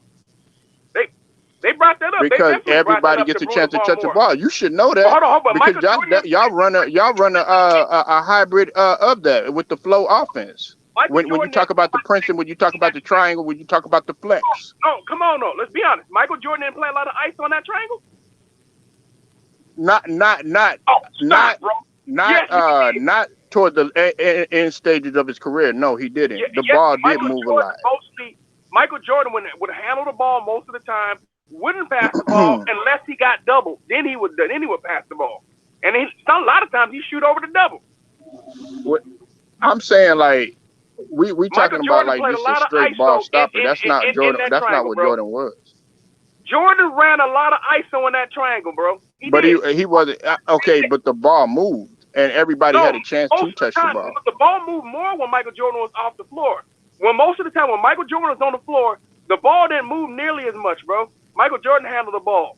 That's not true. Majority of the time. That's not true because usually sometimes when he was on the weak side, especially when they didn't have Pippen, let me say this. When Michael Jordan wanted to rest, he would allow Scottie Pippen to dribble the ball off the court and then move the ball. But when Michael Jordan wanted the ball, he'd been dominating the ball. He dominated the ball most of the time. No, that was in the third and that wasn't throughout the whole entire of the game, man. He did that mainly in the third and fourth quarter. He would get his teammates involved in the first half, and then when sometimes Chicago would be down like 20. You know what I'm saying, L and Young? Sometimes Chicago would be down by 20 going into the fourth quarter, and guess who they would give the ball to? They would give the ball to a combination of Jordan or even Pippen at times, but mainly it was Jordan to go ahead and seal the deal. No, most of the time Jordan dominated, but they did run their offense. It worked. They had backdoor cuts to Bill Winnington. I know. I've seen it, bro. Will Purdue. Let me ask you something. Let me ask you something, though. Go for it.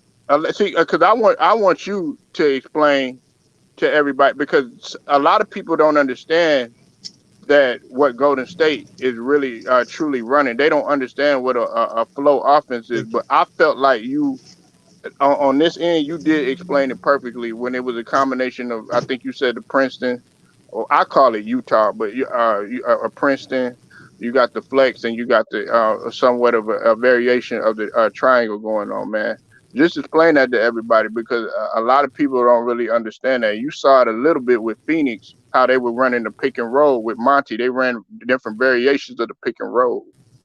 Yeah, unfortunately, I wish Steve Kerr would run more to pick and roll. He doesn't like to. That's just not something he doesn't like to run, even though they have it in their offense. But basically, what you're going to see for the Warriors, for the most part, you're going to see a lot of motion. So you may see at multiple times, you may see a high pick and a low pick being run at the same time. And a lot of times, what you'll see is you'll see a big man at the high post, especially if they have one who can pass very, very well. And what you'll see is you may see a screen being set on the baseline, or you may actually see a screen being set right up there at the top of the key. What they're trying to do is they're trying to distract and actually take away attention, or try to draw away attention from the three-point line. Their preference is to shoot the three. But if you take your eye off of the cutter, then they're going to throw the ball. They're going to try to pass the ball and hit that man for an easy layup. So that's why you see a lot of motion. You don't just see Stephen Clay moving. You'll also see, let's see, who's on the team right now that'll come in. So you'll see, what I'm thinking about, Jordan Poole. You'll see Jordan Poole in motion as well. So you may have, at times, what you're going to see too is this is what we call like the slip screen. So you may see Steph Curry may actually set a screen for Draymond Green, knowing that Draymond Green isn't going to slip to the rim. It's going to be Steph Curry. Steph Curry is going to either Steph Curry is going to set the screen and he's going to slip to the rim, or he's going to step back and he's going to try to take the three. So there's a multitude of things that they may run off that type of action right there. Or they may have Steph Curry set a pick for Klay Thompson. And here's the thing, you got a choice. So you're going to try to double. You can't double that. It's hard to double, because if you double Steph Curry, you're going to leave Klay open for a three. If you double Klay Thompson, you're going to leave Steph Curry open for a three. So there's a multitude of things that the Warriors actually run. But a lot of times they like to have Draymond Green at the high post, because Draymond Green is actually a really good decision maker. Draymond Green, his goal is he can actually see things coming open. What he's looking for, he's definitely looking for Steph or Klay. But a lot of times what happens, because the defense is paying attention to Steph and Klay, you'll see someone like James Wiseman be able to slip to the basket for an easy dunk. It's really sophisticated and it's really complex, but it's beautiful to watch. Go ahead. They struggled. Listen, they struggled on the defensive end in terms of the Warriors. They struggled on the defensive end, particularly when you talk about a guy like Draymond. Even though he was first team, all defense and everything. I think a combination of him, Wiggins, and Oubre, they all struggled, especially when they ran up against Memphis. They struggled with the high pick and roll. Oh, you know what I'm saying? I think you talking about the last game? That was a tired Warriors team that came off double overtime. I knew that was going to happen. they were But Oubre, man, he struggled with what I was saying. The reason why you explained it perfectly, he struggled with that picking up that offense. Oubre is a low IQ basketball player, bro. That's why the Warriors didn't want to re-sign the dude. Yeah. That's why he keeps going to different teams. Teams continue to find out that he doesn't fit. He doesn't know when to take a three, and when he does take a three, it's usually the wrong time. And when it comes to defense, he can match up well at times 1-on-1, but when it comes to the team concept, he's an idiot.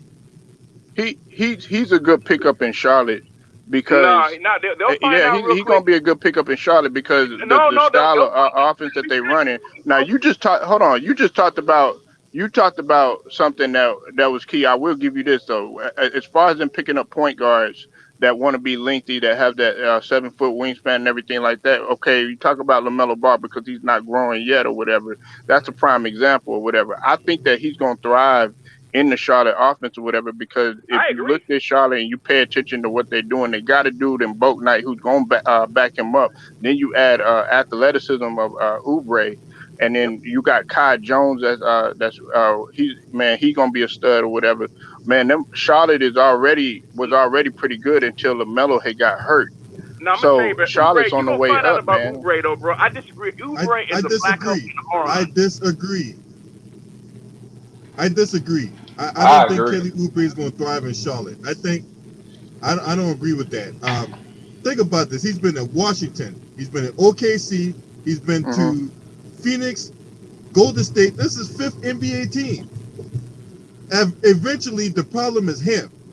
Yeah, teams get Right. teams get better when he leaves. How you I'm not not joking. flourish in the Golden State offense? How do you not Well, flourish in the Golden State offense? he took a If significant anything, drop on his the table offense. His was game On don't even defense, he fit did a Golden solid State job. though. Not on His offense, game though. He don't shot even low the as fit table was Golden State. laid His out game, for him to career. go his out. game fits Look, Charlotte more though. His game fits Charlotte more. It don't fit Golden Yeah, State. he's I I'm way told you trying to what. tell. Hey, he's no, athletic. listen, I What knew what it wasn't gonna Charlotte work. It trying to don't do, they fit trying to that. run. I think a lot of times we tend to discount IQ. Kelly Oubre has a low I. He's a low IQ basketball player, bro. I'm not joking. Charlotte gonna yes. find out real quick. Charlotte's gonna find out real. You know who found out? Washington knew. Phoenix knew. Yeah, The because Warriors found Washington out real drafted quick. him. Go ahead. Washington drafted him. He played his I college know. ball I in know. Kansas. Washington couldn't wait to get rid of Washington him. can't. Yeah, They But know that he's not a smart player, which is yeah. why he didn't. They I don't know. I couldn't think wait to he'll get. fit, bro. right, but Hey, sometimes you got to hey, be hey, placed in a Cali, hey, complicated, situation like that's y'all. I gonna live out here that's in gonna the make you DC. better. Hey, Cali, I live out here in the DC area, bro. They couldn't wait to get rid of his ass, bro. I mean, if y'all want to go Look there, I how mean, LaMelo I Ball made mean, Miles Bridges look. Miles Bridges look better Kelly when Oubre LaMelo joined the having a team. low IQ or whatever. To me, man, you got to throw Wiggins in there too because he was discombobulated sometimes when he was in the office. They were ready to get rid of him too. Nah, are you talking about Wiggins? Wiggins actually started to blend in real well, especially towards the end, and turned out to be an elite defender, bro. And one thing I like about Wiggins now too, his contract ain't as bad anymore as it is. As next year he'll be up. As next year will be the final year of his contract. But Wiggins actually blended in. He passed the ball well. He started to rebound well. He's a decent 3-point shooter, decent Okay, mid-range shooter. so Better do you player than think that Kelly he was Oubre, better bro. than Pascal? Fuck yeah, Because that was I felt like that was a dumb move, him Pascal going to sucks, Utah. bro. I felt like Pascal, they is should have kept it. ass I like defender, that. bro. He's an undersized trash ass defender who can hit the mid range jumper. He's a terrible rebounder for a dude who's as big as he is. No, he's Pascal, not. bro. He barely Yes, gets he any is. playing time in order for you No, to do because that. he sucked, bro. I'm gonna tell you, he don't get any playing time, bro, because he was garbage, bro. I'm trying to tell you, bro. He's limited. If you're not getting that much time, how are Bro, you going to when he thrive, got, man? When he was his in first there, year, he got enough time. he actually was a plus. He wasn't a minus. He was a negative, bro. He was a negative when he was on He the was a court. plus, man. He was a negative. I'm telling you, as somebody who watched it, dude, it was a negative. We were happy. Listen, We were. I'm gonna tell you. Don't ask why you're Eric fans. Pascal moved better than Draymond than he does right now at this stage of his career. Warriors fans were trying to trade Pascal. We were ready to get rid of the dude, bro. Dude ain't shit, bro. I'm trying to tell you. Go ahead, though. I'm happy you That's just because of course they're gonna do that. If you're not getting in playing time and then you go in there and then you automatically, man, Pascal, he trash. It's just like with the thing with Wiseman. Everybody was talking about how Wiseman was trash and all this other stuff. He got benched and everything. Well, he didn't play a lick of college that much. Then on top of that, he missed training camp or whatever. Then he being automatically thrown up in there right out the gate or whatever, having to pick up one of the most difficult offense to learn and stuff. Man, you're gonna struggle a little bit. It takes big man longer, so I can understand about someone like him. Eric Pascal just sucks, bro. I'm not trying to be funny. He's just a fringe player. I ain't gonna lie, bro. It's all about who you playing with, bro. We can't expect every player to play on every team amazing. Like it literally depends on fit. I agree. Sometimes players don't fit a team, bro. Like sometimes, like I ain't saying you wrong or anything. Everybody got on the team, but I feel like man. I gotta roll out, man. It was good chopping it up with y'all, man. I'm taking a risk for LB, man, because he got a good ass topic today. But I got to bounce, man. All right, man. Hey, your video too, Polo. I've been watching your videos, man. You been doing your thing, bro. And by the way, James Wiseman showed enough promise. James Wiseman showed enough flashes to me that I know the overtime it's gonna end up it's gonna take some time though for a big man to just take time. One thing though, what happens with Wiseman as well, of course, these kids have to learn. IQ doesn't develop overnight. It's something you have to learn. But as someone as far as James Wiseman, he's shown enough flashes that you can see that this kid definitely has potential to be That ain't very quit good. making him a 3-point shooter. Quit trying to make him a spot up shooter. That's what be ruining a lot of these bigs. Wiseman is not a spot up shooting big, bro. That's what they won't get the best out of him. But no, the Play a lot of teams Wiseman's don't he's gonna take mid say range No, again. shots, shoot some threes too, but he's also gonna play inside. He's gonna play inside out. He's gonna play inside out. That's the goal for him, is to play inside out and to defend and rebound. Is one of the main things they want to, Yeah. especially early on. It's, His offense can come along, but the best thing he can do for himself is just to become a dominant rebounder and rim protector, which he's shown signs of being an elite rim protector. It's just for him though. What I've seen for him when he struggled with rebounds, it was because physically, as far as strength, he was getting out muscled. So he needs to definitely hit the weight room. That's gonna come. Once again, this kid is just 20 years old. I'm not concerned about James Wiseman. Eric Pascal was somebody who was drafted at the age of 23. Uh, I don't, and he's an undersized four, not that good of a 3-point shooter, not a good rebounder for a guy who's undersized. As a guy who's as big as he is, he should be a better rebounder. He should be able to use his body in order to rebound. He hasn't shown signs of being able to do that, and that's the problem. So, and defensively, he's just awful, bro. Not even a good team defender. I don't expect you to have to be an individual defender, but at least team defense, he just stinks. So I was ready to see him go. He can go play in Utah. Best of luck to him. I don't hate the dude. He just doesn't fit in with what the Warriors are doing, and the Warriors are trying to get the Warriors want to get longer, more athletic, and have an opportunity to defend the wings better. So that's why you get someone like Jonathan Kuminga and Moses Moody. The wings they're young, but they're very long and athletic. So I'm happy about the direction the Warriors are going in. Jonathan Kuminga is going to be he's already physically strong. He's gonna get strong. He's probably within the next few years, dude's going to be weighing like 240 pounds, maybe at 6'9", 6'10". We're talking about he's 18 years old and he's already bullying dudes. He was bullying dudes in G League last year, bullying dudes in summer league. He's been bullying dudes in summer league. He's a very physically strong kid, very freakishly athletic, an elite first step, an elite leaper, alpha male mentality. He doesn't have a broken shot. I like his form. He has decent form. So there's stuff that you can work with as far as the shot. He's shown signs of being a great passer. He's shown signs of a kid who's going to be very, very special. It's not gonna all come together in the first couple of years. It's gonna take a few years. When you see that finished product, whew, like that's why I said this draft class, man, y'all gonna wait till you see this draft class in another couple of years, bro. Wait till you see this draft class. No, not 2 years. About 3-4 years from now, people are gonna be talking about this draft class as one of the best in NBA history. I'm just telling you. And I'm not talking about. I'm talking about man, Jalen Green, Jalen Suggs. What's that kid? The kid Sagoon, that Sagoon kid, bro. I'm telling you, this draft was loaded. to be honest, I told people this about a good way of the 10 years is gonna be these scouting departments, how they pick out of these drafts. Because a lot of these kids ain't the same no more. A lot of these kids are naturally 6'6" and up, playing point guard and stuff. So all this little man game and stuff is not gonna be there no more. Because these young guys are not developing as being small more. Like they all humongous. Like 7'2" centers out here playing point guard and dribbling. So a lot of these draft classes really going to be deep, just like this one. I told people like years ago about this. Like these young guys are built different than how NBA players was back then. Like the height and the length is what's going to set a lot of these players apart from each other because a lot of these players got it, but skills going to have to come in too. But height and length is really going to be the factor of getting drafted nowadays because a lot of players going to have it.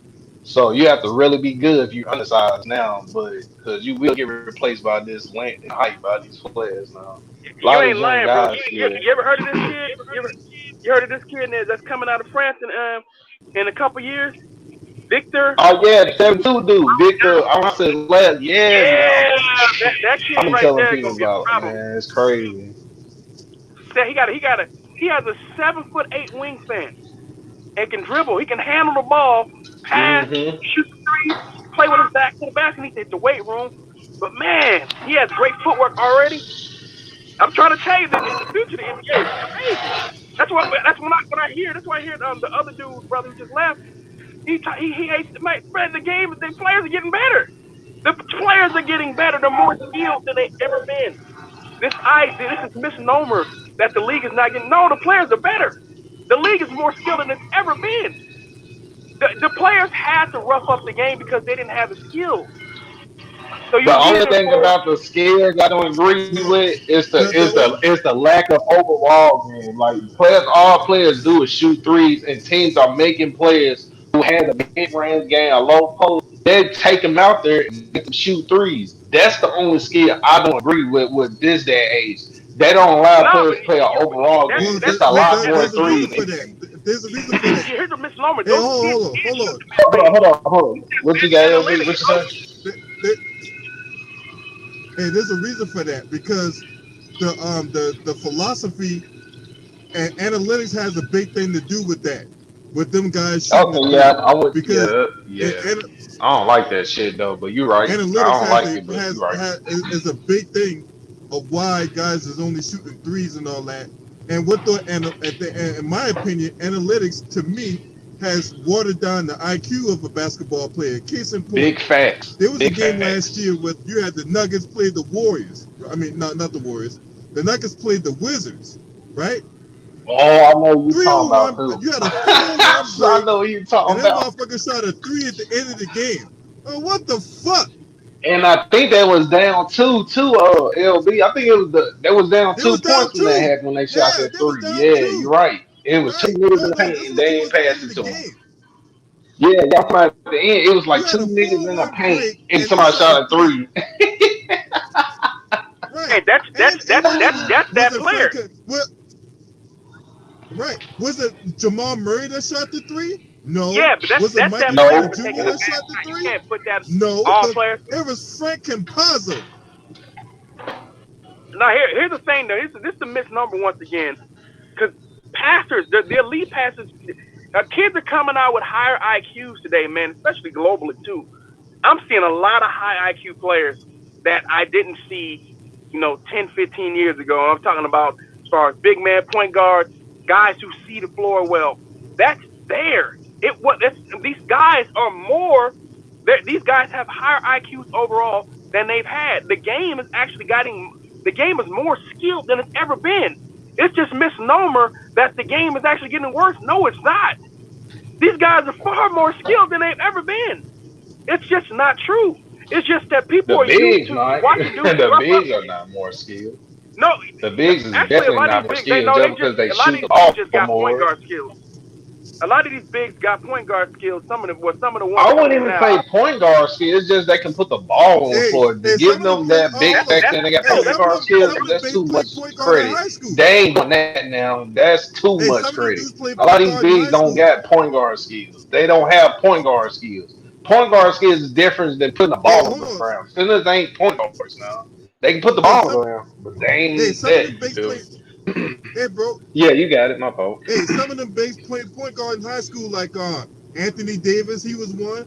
Carl Anthony Towns was another guy that played point guard in high school. And then so a Yeah, lot of them dudes come into the league now with that skill. no, true I too. see what You you're got saying on that. I'm saying point guard, like the way they look at the game, IQ and all that. A lot of bigs ain't IQ ain't all that.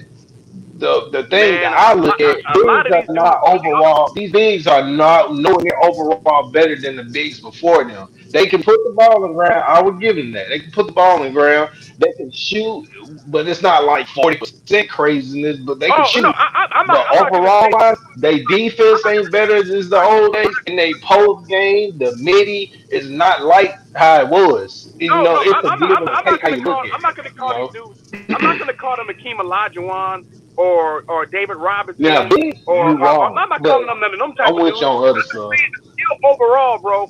Because you used to have power forwards who really couldn't do nothing except be physical with people.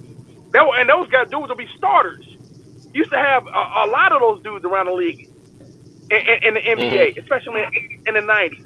Their job was to score, weren't really to do very much except to be very physical with other bigs. Now, though, you don't really have a lot of that now. Now you're having dudes who can actually pass the ball very well. A lot. There were dudes who didn't really pass the ball. You had Larry Smith in the league. There were a lot of Larry Smiths in the league.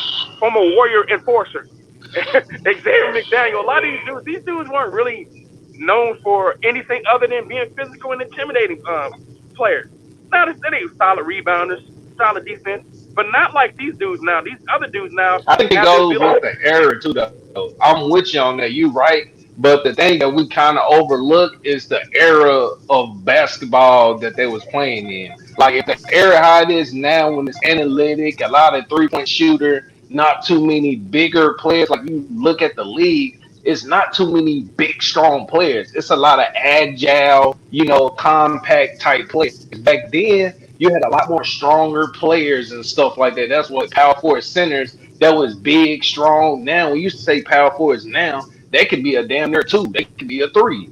They can slip to be a 4 and a 5. That's a three playing a four. It's like different areas of basketball. So when we like describe the game, you got it's a give and a take. Because the reason why the players ain't the same now is back then players actually care more about weight. A big man, you have to be big to play at center. You have to be big and You, strong to play power you, forward. Now, bro, nowadays, it's not I like think that. those You teams would have feel me? trouble today, bro. Those teams where you have two inside players like that would actually have trouble today having to come out to the perimeter to have to guard dudes like that, bro. Dudes who can put the ball on the floor and go around them. It's a give And and Dudes, take. I can't do all the way and from the this area Sixers, hey, just the gonna Sixers are a watch prime the example last. of that. I don't think The that. Sixers I are a don't think prime that. example of that, right there. And there's one I get team that's that. a prime example of what Kelly just mentioned. Is Philadelphia because Ben Simmons ain't got no outside game. That's why you see Joel Embiid having to go outside. Hmm. yep, You know what I'm saying? yep. I'm telling And you, if and Ben goes Simmons and, and goes can something shoot to Kelly decent, enigma too.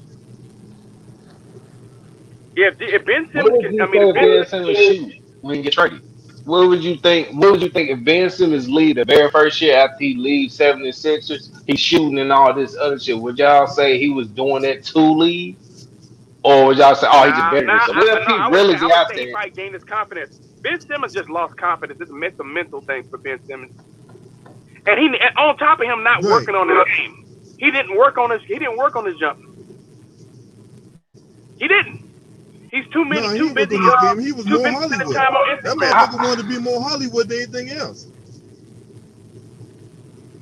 Well, that's why he want to man, come to he, He California. worried. He more worried about I trying to don't fuck know what Instagram it is. models. I feel like he's purposely not playing like he should. I really do feel like that. Because every off season, the nigga be Hey, playing. but you know, It's like, whoa, but if you why you think do about this it on the though, off season?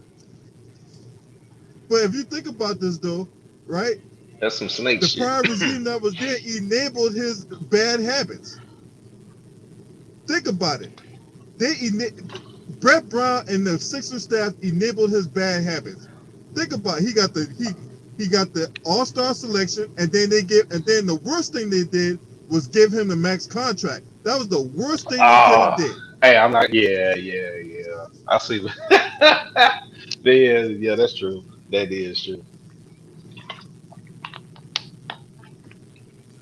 Yeah, it's like a half and half to me, man. Because I do respect the like, even though I'm young, but like the way people just blatantly just erase what the old like the players before us came.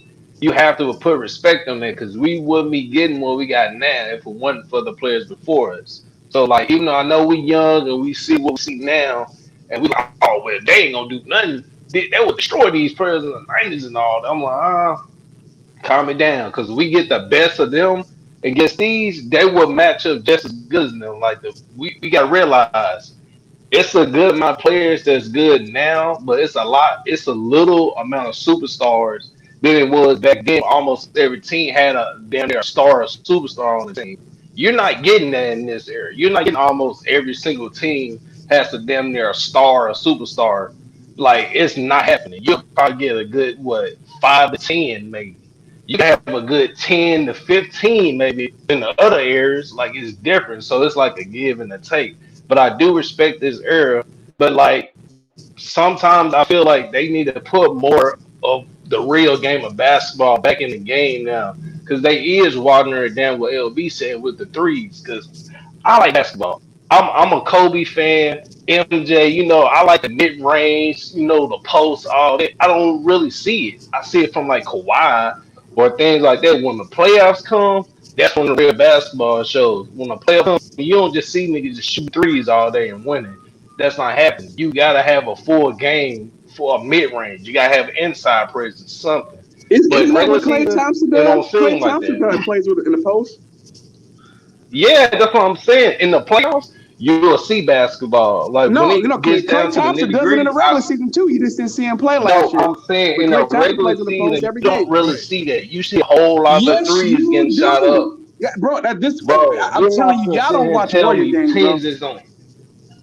The Klay Warriors Thompson is plays not in the all post 32 every game. teams. The Warriors is not all 32 teams, bro. The Warriors is not 32 teams. You gotta understand when I'm talking. When I say playoffs, I mean them teams that want to go for the championship. They use all the aspects of Don't basketball. They Paul don't George just play in the shoot post? threes. Did you not Yes. just hear what I said? I said playoffs. That's the teams that be in the playoffs, right? I said playoffs. They play real basketball. That's exactly what you keep answering my question. You're not listening. You're just trying to answer. You're right. You're agreeing with me. You're not going against me. I said in regular season, they don't show that real basketball. Every team ain't the Warriors. Every team ain't Paul George. But the teams who make it to the playoffs, they play real basketball. That's why they make the playoffs. That's why they go to the finals, because they play real basketball. You got to implement mid range. You got to implement the post. When it's the playoffs, when it's time to win, the real basketball shows. And that's how Kawhi keep winning. That's how KD winning, because they got the whole game in their arsenal, not just threes and layups. That's what I'm saying.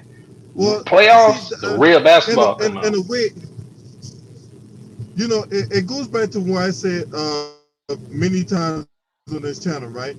It's up to the GMs and the scouting department to identify these players, and it's up to the coaches to develop these players and all that, right? And Mm-hmm. look, a lot of times what we see is we see players not maximizing their their strengths and all that, right? That's why I'm so when people talk about how Giannis should or well he needs to evolve his game, he needs to shoot the three. I'm like, no, he don't. He needs to do what he does best, and that's dominate the paint. Now, I'm You're not right. going. I'm with you on that. Look, I'm not going to go against him if he wants to shoot the three. That's one thing, but I'm not going to have him predicate his whole game on shooting the three just so he can open up another layer of. See, that's all stupid talk. You got the players that you got. You maximize their strengths. So if a guy's a good rebounder, if he's a good defender, then you focus on that, right? Because everybody has a role. Everybody has a, when it comes to this jigsaw puzzle, when we're trying to win the championship, everybody has to have a specific identified role. So when so everybody was trying to be so versatile and try to be this and that, in a way you're kind of outsmarting yourself. I just don't like this whole notion that people try to be so versatile and so this and so that to where you outsmart yourself and you end up out coaching yourself. The game of basketball is very simple. You score the basketball on offense, you stop them from scoring on defense. All this scientific fucking chemistry science project type of shit is real. I'm with you on that, LB. I This is a swear. misnomer. I think there's a misnomer that every team in the 80s and 90s just had star players. They didn't. I didn't say every though. I didn't say every team. I said it's Or more even than what all we got star. now. You said a star or all star. Not every team had a all star. A lot of these Not there were some every. bad I teams. said Good a teams. team, more teams than had at least. It's just like now. So a lot of teams is bad and good too, but it was more stars to Yeah, it's the superstars same, on bro. more To be honest teams. with you, it's the same. It's literally the It's same. okay. It's not For though. real, there were bad teams It's then and not good though. teams now. But now what you're seeing once But again you're is not gonna tell me some of these more. bad It's teams better players are on trying more to teams find a now than it superstar. was then. You're not gonna tell me that. You're not gonna tell me it's better players on more teams now than it was then, because that's a lie. More players is all on one team more. That's why we keep seeing the same teams fucking go all the time. You said back then. Well, back then you had super teams back then. No, you're not understand what I'm saying. I'm saying it's more good players on more teams, unlike now. Like the superstars we got now, they damn near on two or three teams But that was the or same then. stars. It That's was You're the the not same same gonna thing tell then, me then. that, because dog. think It about was this, Joe. more Hey, star hey, players on more hold on. No, it teams. wasn't, I can bro. dispute that. I can dispute that because in the '80s, you know how many times the Lakers and Celtics play in the NBA Finals? They play for Lakers are They the two play I best every teams didn't. in the once NBA in I a said Finals. at decade. least one or two good players. I'm not saying every single team is gonna No, go to a championship that that type. wasn't the case That's back not then what either. I'm How old are saying. you, brother? How old are you? I'm 25. Okay, that's what Debbie. You got to okay, bro. This conversation is mute because no, it's not what you're saying. It's completely untrue. In the '80s, bro, it was basically the Boston Celtics and the Lakers every fucking year, bro. Every year, and you would see like the Detroit Pistons, the same teams win the playoffs every year. It wasn't no change. And the Boston Celtics and the Lakers To each be had honest, three I stars. wasn't talking about the not 80s. I wasn't talking about the 80s. I know what the Even in the 80s was. I '90s, wasn't talking bro, about the same thing in the '90s. It was the same teams. It wasn't like there was a bunch of teams Yeah, even in changing the every year. '90s, That's not Bulls true. played in 6 NBA Finals. bro. I'm The not. What y'all hearing is different. I'm not saying Rockets it's and more Jazz played in teams 2 NBA that play Finals. for He said there's championships. more stars. It I'm saying wasn't more teams stars, no like different a teams. It old, like wasn't. you. All right, so OKC and them type of players. If you go back to them things we got now, them rosters, you put the rosters in the '90s. I promise you, it will be more star to all star players on more teams then than it is now. Okay, The name them. Sonics had Gary Name them. Payton, Sean Kemp. OKC ain't got And none them of team, that. and they went That's to what the I'm saying. finals, If bro. you And break it they went to down, the finals. They were one of the good teams. Mike. So more teams went to the finals in the '90s, right? Right? Am I right or wrong? Did more teams go to the finals more than they have in this era? No, I would More say different no. teams, right? That's not true. Cavs and the That's It's not not Wolves true. true at played all, like bro. That's six not It's years true. in a actually row. not. And How? I'm gonna tell you how that's not true. And hold on. Let me Because break it down it to you. wasn't just Let it me was break it basically down the to you, Bulls right? and the Rockets Let me break it down. during the '90s. That's cap. So you had the Bulls playing. See, in the Eastern Conference throughout the '90s, right? You had the Bulls, Knicks, and that's it in the Eastern Conference. You had the And Bulls that and Knicks, Atlanta Magic made it That's once. what we and had. and We and had and, Cavaliers for and the like eight Indiana years straight. Pacers, It's- or And the Orlando same Magic, thing and happened we in then the had '80s and Jordan. '90s, bro.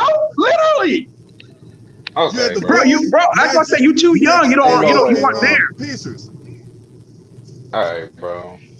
bro. You're This 20. is I'm not like trying to be it funny, doesn't bro. make sense, Hey, You're man. 25 years hey, old, bro. for real. In I the know what I'm '90s, talking about, bro. bro. I know what I'm talking You were about. okay. You're 25, so you were born in what You're 19? telling me more teams made the finals in this year, like from 96. You 2000 were to born in 1986, 2010 bro. or Come on, bro. 2010 You don't or know what you're talking about. 2010. It's documented. It's recorded. If you look at 2010 to now or 2000 to 2010, it was more different teams that went to the finals in the '90s. No, it wasn't. You can add the West No, and the it was East. not. Okay, Man, Bro, the how Bulls many? won six titles You and the had Rockets 25 won years. two. The Hey, hold on. Cleveland You're did the same 25 years old, thing. and If you add what about the West? What you're about the trying to West? tell people The you Warriors hold went to on, You like don't know what you're talking about. okay, hold on, time out. okay, bro. Hey, All time right, out. You're 25 years old, and you're trying to tell people who lived during that time what the deal was? Look, I'm 41. so you gonna I tell me seen what's what going happened on in the now? I finals. live in this How can you time. tell I me live in what this time. happened You're there? not gonna tell me wrong. And I lived through this time too. It was more teams who made the finals in the So how '90s can you than sit up there and now. tell? The Warriors How made can you sit up there and the tell me? besides the How can Warriors. you Who sit else up there made and it to tell the me what finals in the happened in the West? 80s Besides and the Warriors, 90s who made like it we five, didn't six see years what in a row? happened then? It was 4 or 5 different teams in the '90s No, in but the West who made the hold on. finals. Hold on, time out, How time many out, time different out, teams time but out, the Warriors? time out. Answer How my can you question. tell? How many teams Hold on. besides the Warriors made it to Hold the on, no, finals hold in on, the no, no, 2000s? no, no. How This many my teams in the channel. I West? ask the questions. Hold on. This my channel. I ask the questions. Okay, get it right. Now I'm gonna ask you. How can you tell us that lived during that time, that seen what happened during that time, when you weren't even born during that time? And I'm born in this time. So you don't tell me what's going on now. It's documented. It's written down. It happened. I can go back in history and look at it. Bro, Michael Jordan won That's 6 how. titles in the 90s. I'm not 6. talking He about won 6 one championships. team. I'm talking And about the for the Rockets won conference. 2 in the 90s. 8 I'm championships were talking played between the about Rockets for and the the Bulls. Rocket. I'm So talking how was about the for the Bulls different conferences. team? The conferences. More teams went to the finals in the conferences compared to now and again. More teams went before now. You're not gonna tell me that. I lived in this era. I'm seeing the same 2, 3 teams every time. It was more teams in the Western 90s that made it in this era. Only 2 teams, maybe, or 3, made it to the finals in this era compared to then. It was like 4 or 5 different teams. You had the Warriors go 6, 7 times in a row. That's damn near the whole entire Yeah, era. they Jordan only faced won That's three what or the 2. four They Celtics, different you only played. understand teams. that. They only, And the Celtics and the Lakers did the same thing they in the only played in 80s. 5 The NBA Bulls finals. What are you would have talking gone. about? Hey, check this out, LB. If Michael Jordan doesn't retire, the Bulls go 8 straight times to the finals. Don't you agree with that? Yes. Here we go. He's talking about And one hold on, and not conference. just that. Just like If Michael LeBron Jordan, did it if for the Michael Yeah, Jordan East. would have because retired, that's his, if he would have retired after his 6th title, they would have went back the next year. If they would, if the not, it wasn't Michael Jordan, it was the stupid general manager owner didn't want to pay. If he keeps the team together, the Bulls go back the next right. year.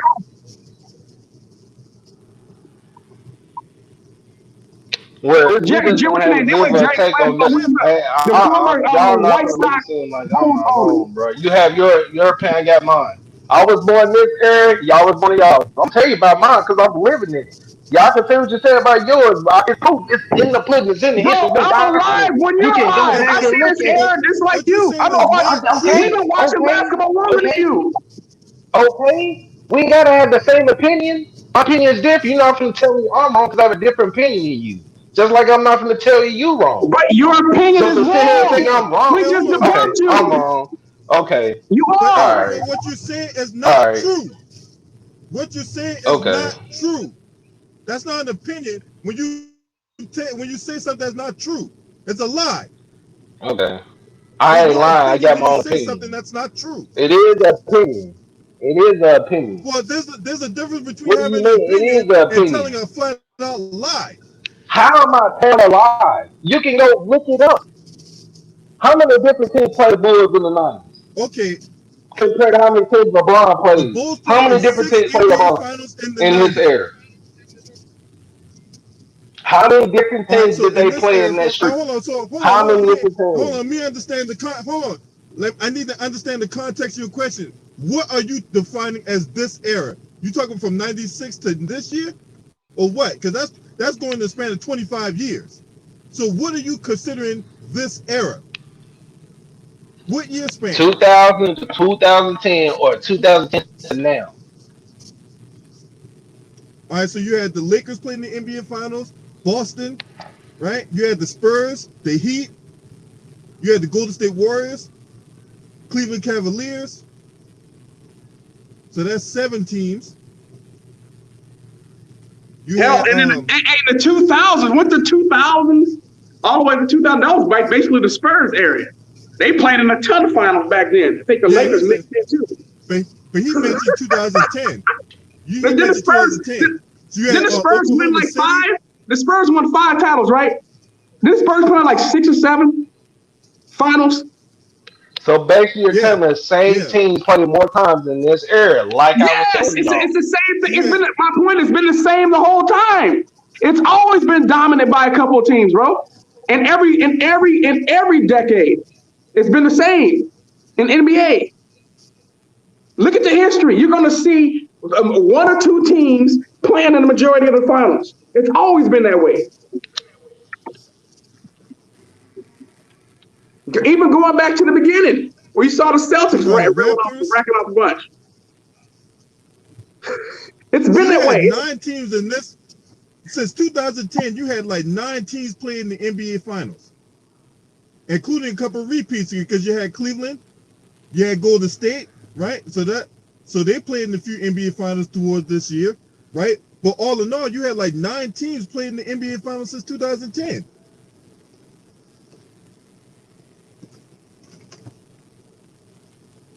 Now, if you go back to the 90s NBA Finals, you had the Bulls, Magic, Rockets, Knicks, Lakers, Yes. Trailblazers.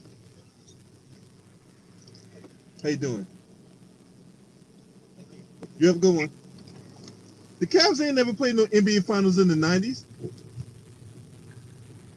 Matter of fact, the Cavs were one of the worst teams in the 90s in the NBA during that time. Because they were coming off of Mark Price and Brad Daugherty and Lenny Wilkins and all them and guys like that. And Hot Rod Williams.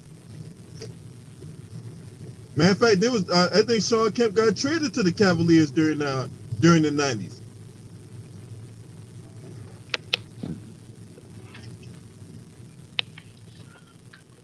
Yeah, yo, we have our own different opinions. I ain't saying you're wrong, but everybody have their own opinion. People be doing too much on this area, bro.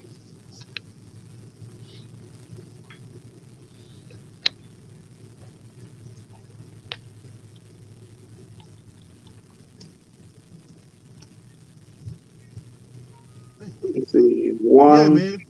two. Oh, let me see. I'm looking at it right now. So the first championship, 1947, won by the Philadelphia Warriors. Baltimore Bullets beat the Warriors in the second. Lakers, the Minneapolis Lakers won the third world title, the fourth world title. Then you had the Rochester Royals, which are the Sacramento Kings. They won the fifth NBA title. The Lakers won the sixth, seventh, eighth NBA title. And then you had who was the Syracuse Nationals? I forgot who that is. But they won one. The Philadelphia Warriors won the next. Boston Celtics. Then you had the St. Louis Hawks.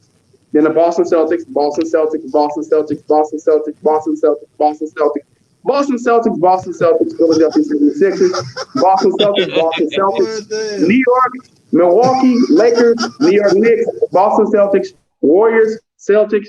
Then you had the Blazers sneak one in. Bullets, the Sonics, Lakers, Celtics, Lakers, Sonics, Sixers, Celtics, Lakers, Celtics, Lakers, Lakers, Pistons, Pistons, Pistons, Bulls, Bulls, Bulls, Rockets, Rockets, Bulls, Bulls, Bulls, Spurs, Lakers, Lakers, Lakers, Spurs, Pistons, Spurs, Heat, Spurs, Celtics, Lakers, Lakers, Mavericks, Heat, Heat, Spurs, Warriors, Cleveland, Warriors, Warriors, Raptors, Lakers. It's the base most of the time the same teams, bro. And there's a couple teams snuck in, bro. But it's really only been a handful of teams who really won multiple titles, bro. You just heard me reel this off. It ain't been that many teams playing, bro. This is the history of the league. It's been dominated, bro, really by like 4 teams. It's only like 4 or 5 teams that have like four or more titles, bro. Yeah, Lakers, Celtics, Bulls, and Spurs. And the Warriors. The Warriors have 5. And Warriors got 5. Warriors got 5. Which is what I said. It's exact. And the Bulls got 6. It's what I said, bro. It's what I said. The NBA's been dominated, bro, by the same teams. I mentioned the Bulls. Yeah, the NBA's been. Yeah. You hear this though? The NBA's been dominated by the same teams. It just debunks what you just said, bro. Which we told you. That the era has been what we said. There's been teams dominated with super teams have always existed too. That's one thing. I know you didn't say that, but that's one thing. That's another misnomer that people have. That the new super teams are new. No, it's not. It's literally not. It's always been super teams. It's just people don't even know when people get in their emotion, don't know what they're talking about, bro. Well, One look, no that players first making Warriors teams on championship their team, own like now. I That's don't cap. consider them that first Warriors championship team. I don't consider them the one that Stephen Curry won in 2015. I don't consider them a super team. Look, if they're all drafted and happen to be at the same time and all that, I don't consider.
I don't know what happened. I guess I'm the only one left, huh?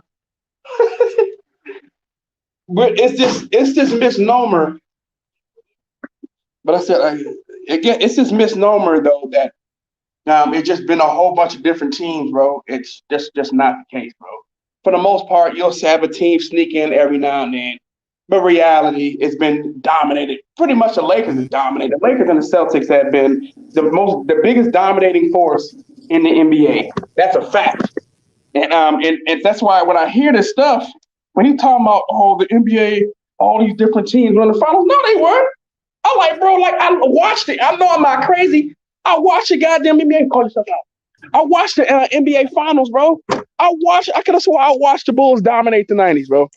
I saw the Pistons era came to an end after they won again in 1990, and then they lost in 1991, and Michael Jordan finally got over the hump. And then after that, it was Jordan era in the '90s. Jordan dominated the '90s, and then of course Elijah one got a couple years in when Jordan retired. That's what happened. Like I literally watched that, and this dude was over there telling me, "No, it was different in the '90s." And I'm like, "How old are you? 25?"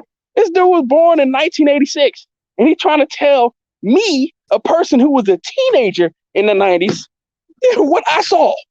A dude who would in 1991 would have been 4 or 5 years old is trying to tell me what happened in the '90s. That's crazy to me. Like this dude was probably watching Sesame Street at the time. And he's over there trying to, and that's something else, LB. Yeah, a dude man, was watching that was Sesame. crazy. He's over there trying to tell us that we didn't watch two teams dominate the '90s. Really, outside of the Pistons, it was the Pistons, and then '98. I think the Spurs won. There was an NBA shortened season, or was it '98 or '99? It was one of those. I forgot. I think it was '98 or '99.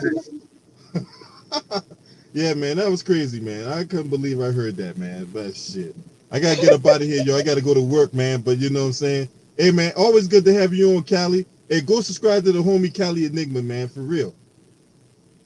Now it was good to talk about some other set of some crazy stuff. Every now and then, bro. Different change of pace. And I just saw you on. I was like, hey, we're gonna talk about this. Yeah, this sounds like a good topic discussion. So I didn't mind hopping on. Hey, man, it's all good, man. It's all love, man. You know what I'm saying? Hey, man, I appreciate you for coming on, man. But I gotta get to work, man, before they fire my ass. Good show, family. All right. Salute to you. Salute. Wait, to you, family.